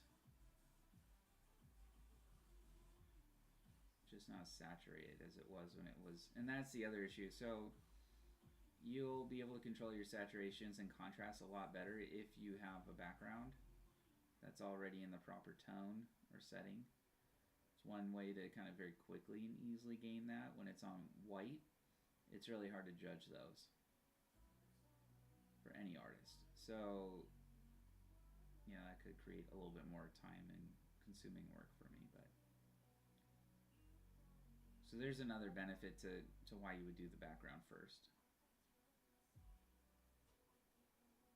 But if you don't know what you're going to draw, then you kind of have to start where you start.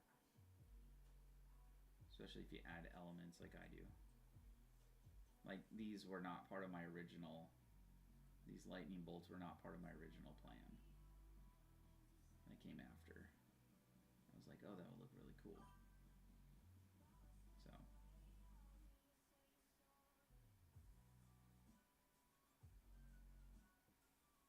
Alright. right, sounds good, Christopher. Thanks for hanging out so long, man, and sharing your work and everything. Guys, check out his Instagram at Christopher with an X dot D.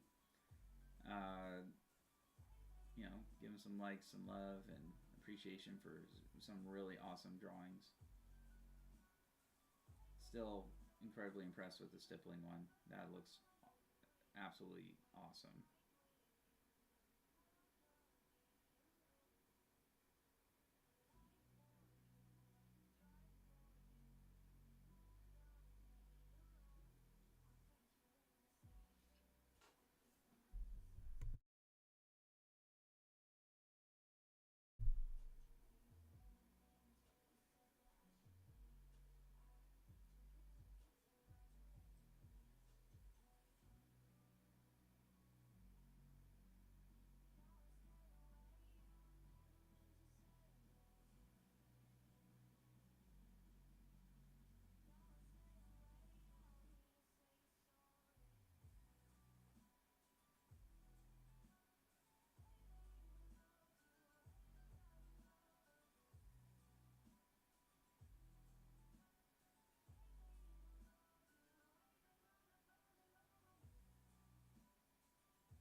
Hey, thanks for the follow.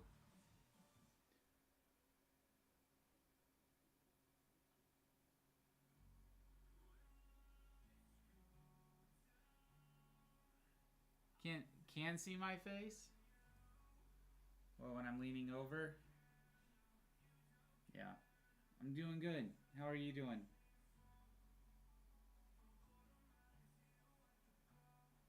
I'm trying not to fall asleep while I do this. No, I'm kidding. I'm waking up. I'm at that point where I need a break. Getting there.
Jade, thank you. I appreciate that.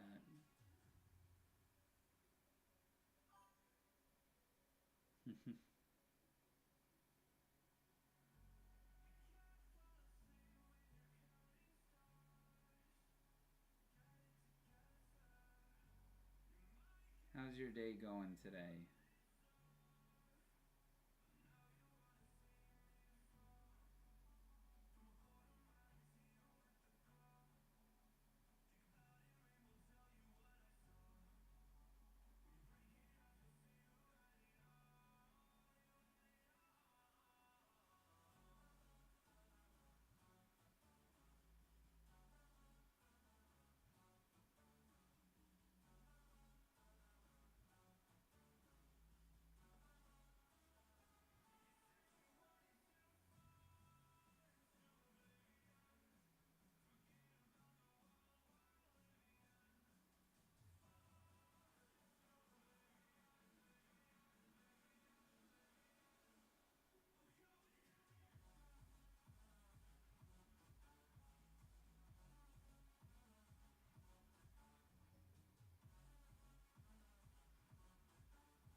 Oh, it's not too bad. Just trying to get through this.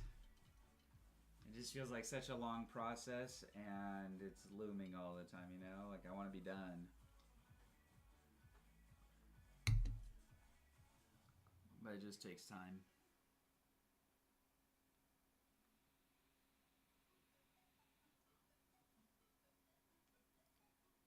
What do you normally go by? Is it you don't pronounce it Jatterine, do you? I wouldn't know. So, is it Mimikyu? It's a Mimikyu and Darkrai combination. It would be like if they evolved together at a next level. And the lore behind it is Darkrai absorbs Mimikyu, and they become one, like, really super powerful Pokemon. So it would be a next stage of evolution, but combined, essentially.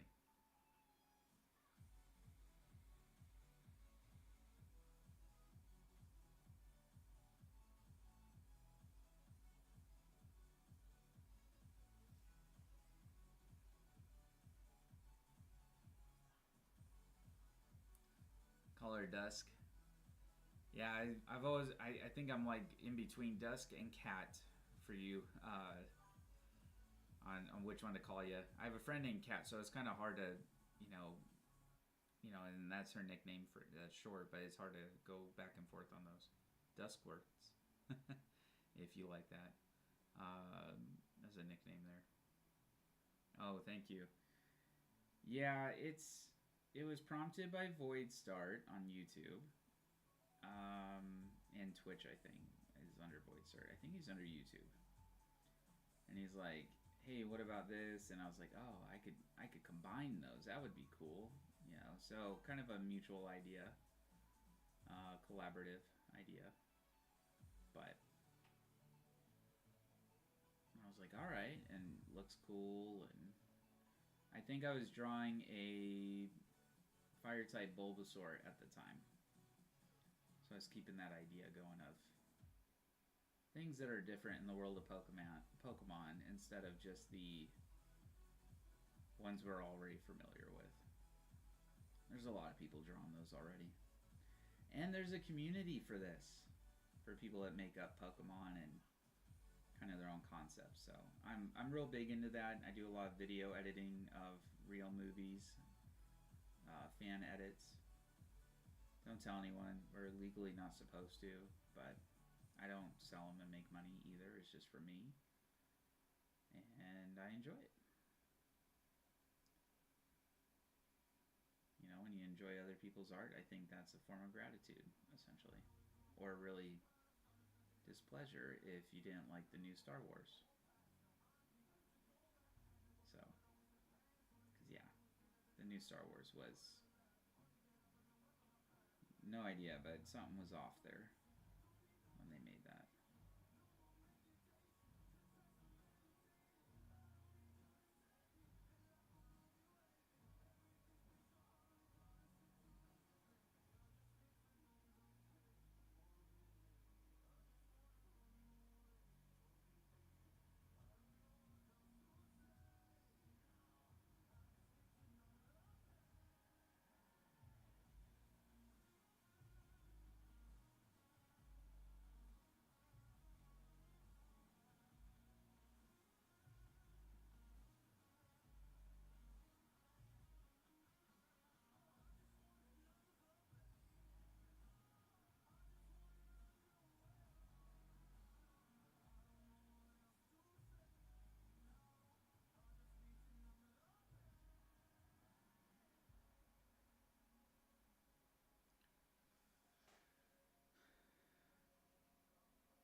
You get called Duck. Maybe they can't read the S. I don't know. I think Dusk is cool. I don't know. Like, I think it's pretty neat.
Okay, interesting.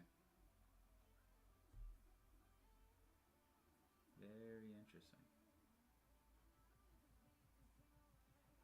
So,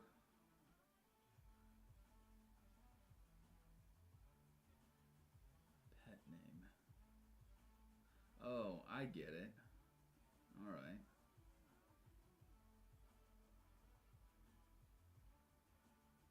So, did you do a lot of sports then?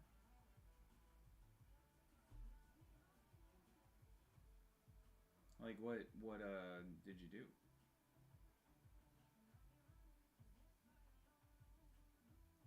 Track and field, basketball, volleyball, lacrosse.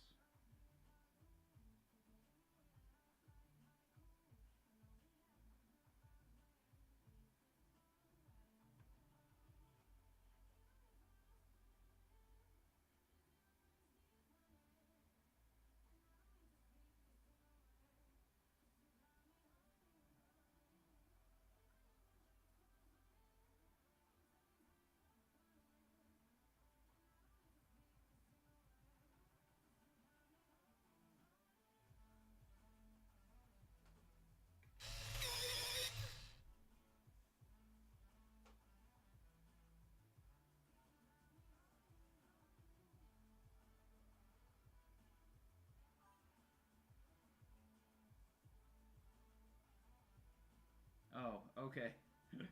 Yeah, no, go for it. That's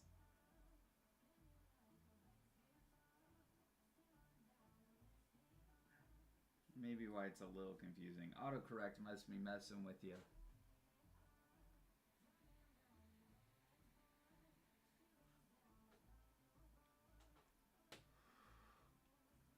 Where's my other death stick here?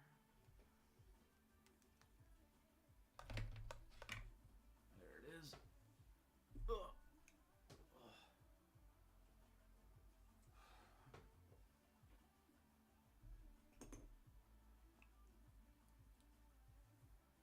I tell you what, the hardest part about doing art stuff is forcing yourself to do art stuff on a schedule.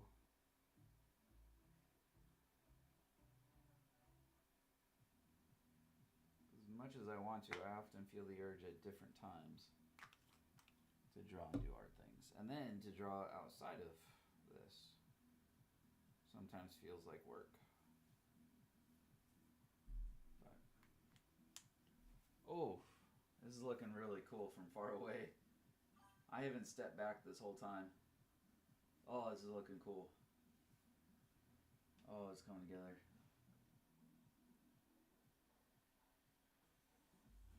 Oh, and that lightning coming out of there looks so freaking neon from here, like electric. Like, it's so cool. Dude. I like when I can surprise myself.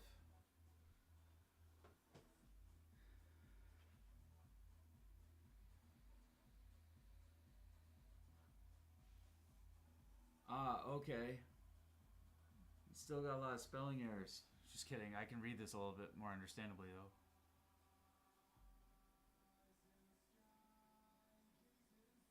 Oh, gotcha. All right, that makes a lot more sense. Gotcha. Cool. All right.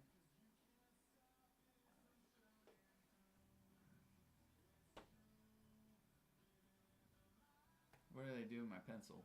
There it is.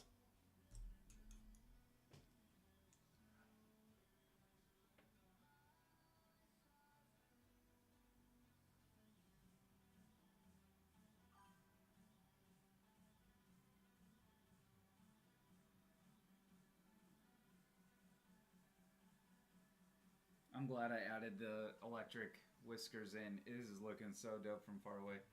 I tell you what, like, I mean, I can see where it's gonna become, and you can see it there too. It's looking really cool. I don't know if the lighting, if I try to shade some of that a little bit, yeah. You can see how cool that's coming out. Ah, no worries. Well, you know, some spelling errors isn't as bad as, you know, when words are completely mixed around and it doesn't quite say what you wanted it to say. So, but no, totally understandable. You're all good.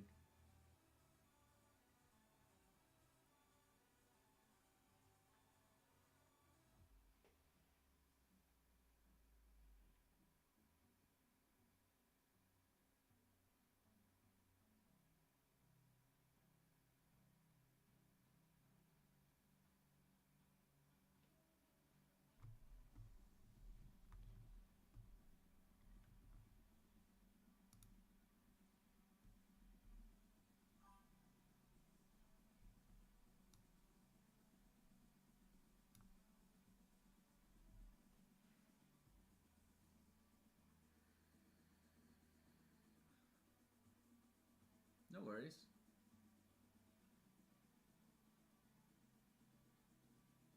Ain't nothing wrong with it. Adds character. It's kind of like a car with a missing headlight, you know, or a broken headlight. Adds character. So all good. Yeah, so I added this ghosted, almost ghosty glow effect to this. And that's what's making it look so dang cool as far as electricity goes. It's like it's vaporizing the air molecules around it, is how I would describe the look it has. Some of it you need to be real up close to see it, but it's looking really, really cool.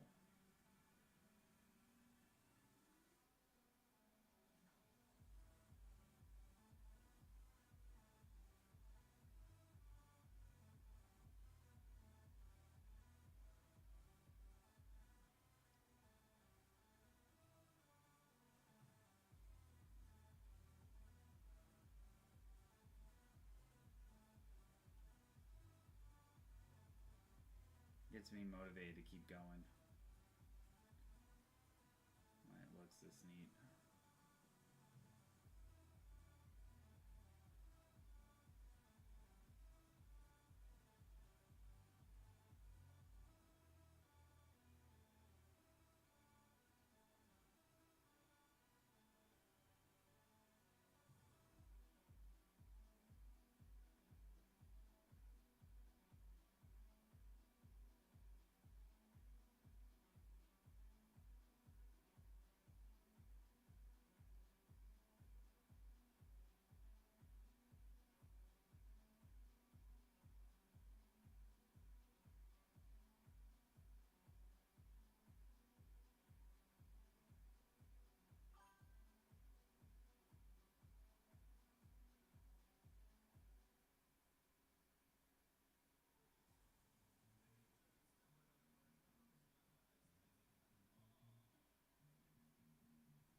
Don't worry, I'm not ignoring you. I just want to focus on these areas as I'm real close to my subject. And then I'll look over here in just a second at my messages.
Hydrate.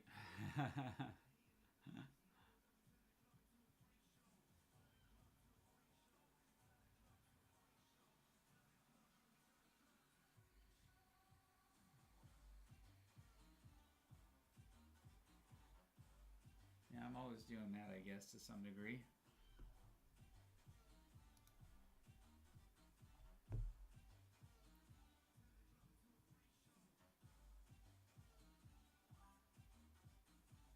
I got coffee. That counts as hydrating, right?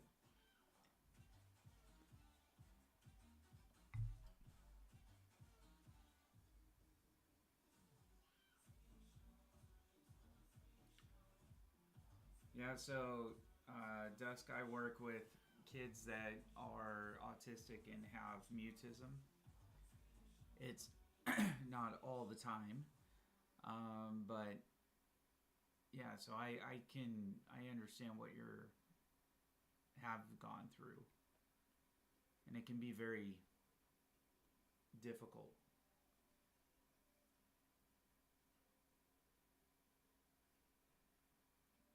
And I'm not implying you have that or anything. I'm just saying like that's what I do.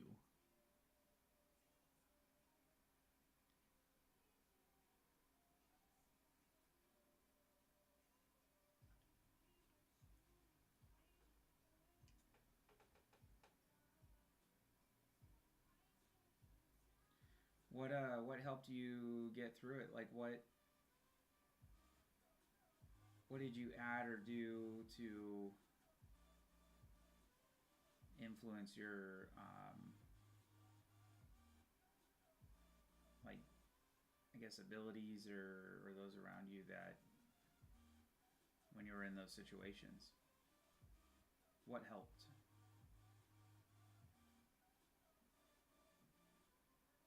Was it just time? Was it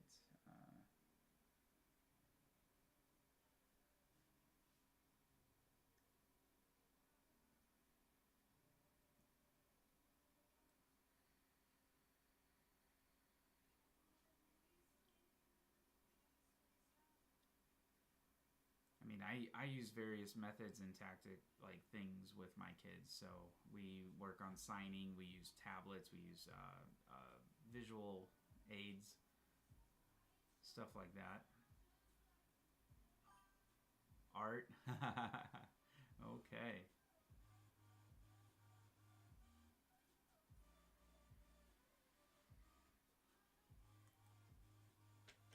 Kind of feeling accomplished and doing something that made you feel good about yourself, huh? Am I on the right track there?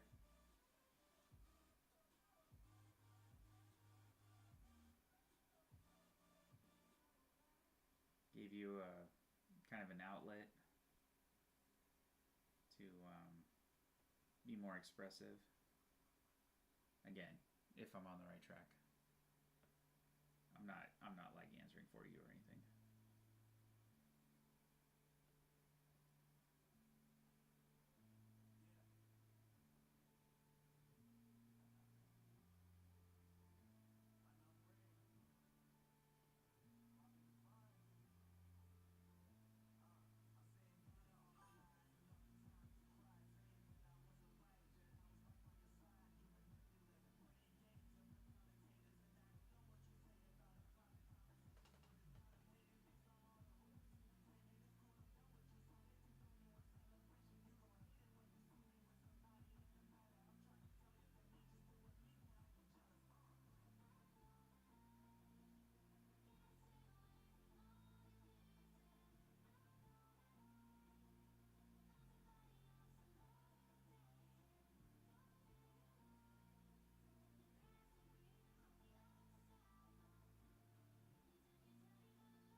Oh, I didn't assume you were a kid.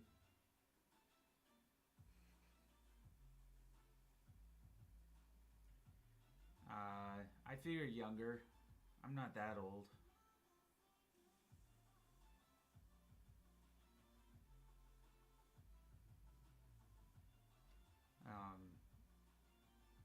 when we get a little bit older, we do tend to do a little better at explaining like how things happen. So that's you're beyond, you know, where I'm working with most kiddos. So it's interesting to learn what worked for some and others and things like that. So I can help the ones now going through it. But yeah, no, you're good. No worries.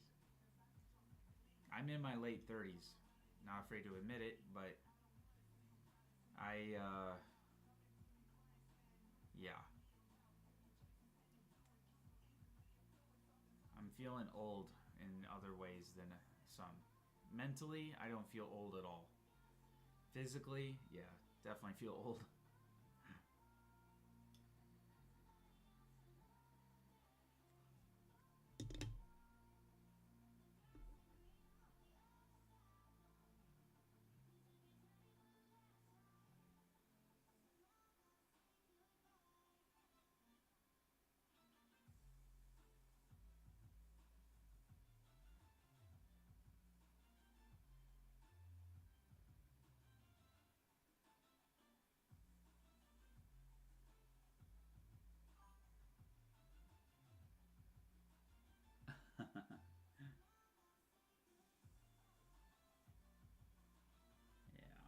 Yeah, it got worse when I found out I have like a herniated disc. My back, anytime I work out, it just flares up, and then I'm unable to really do anything for a while. So can't lift, can't go for really long walks. I can't. Although I did do Disneyland, so I mean it's possible. But I have to sit a lot more often too. And I have a high pain tolerance, so I just kind of accept it.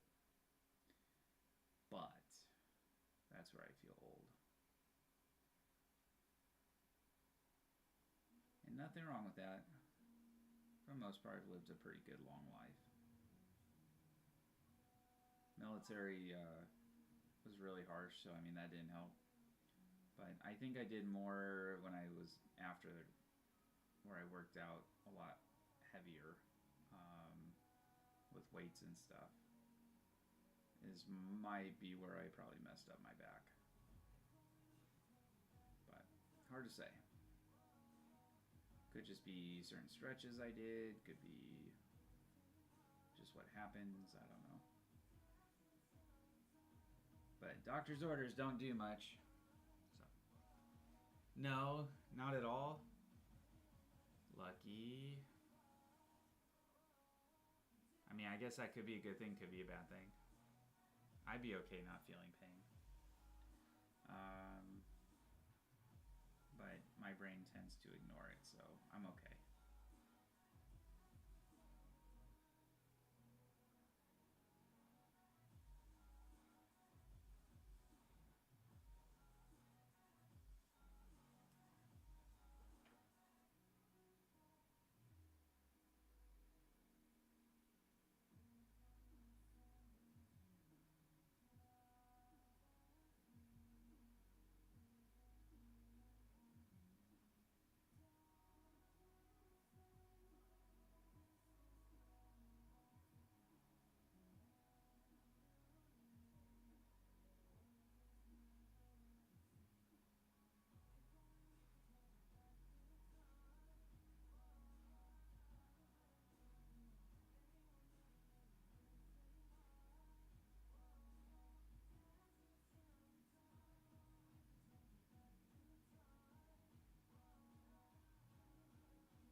Well, it is 1 o'clock.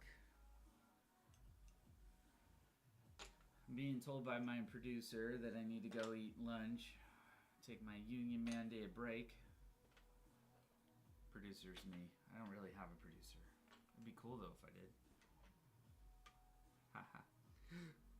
So, I'm done doing live streams for the day, and then I'm going to work on some videos I think this afternoon for YouTube and do some editing and things like that.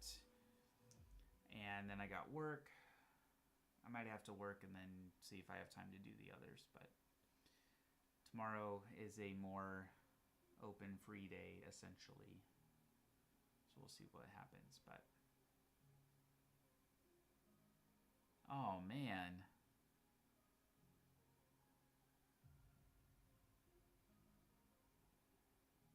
Yeah. No, I can understand that. I've kind of messed up my hand once before. It's not fun.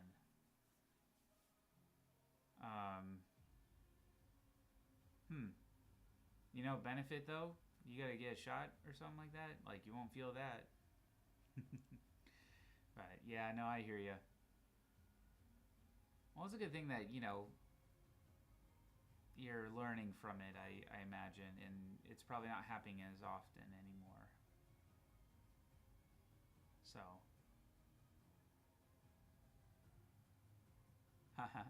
All right, you have a good day too. I'll be on again tomorrow, hopefully around the same time. So, yeah. Really great hanging out with you guys, talking with everybody. Thank you so much. Have a wonderful day. You know, join my Discord. Feel free to chat on there a little bit more often. And, yeah, alrighty. Goodbye, everybody.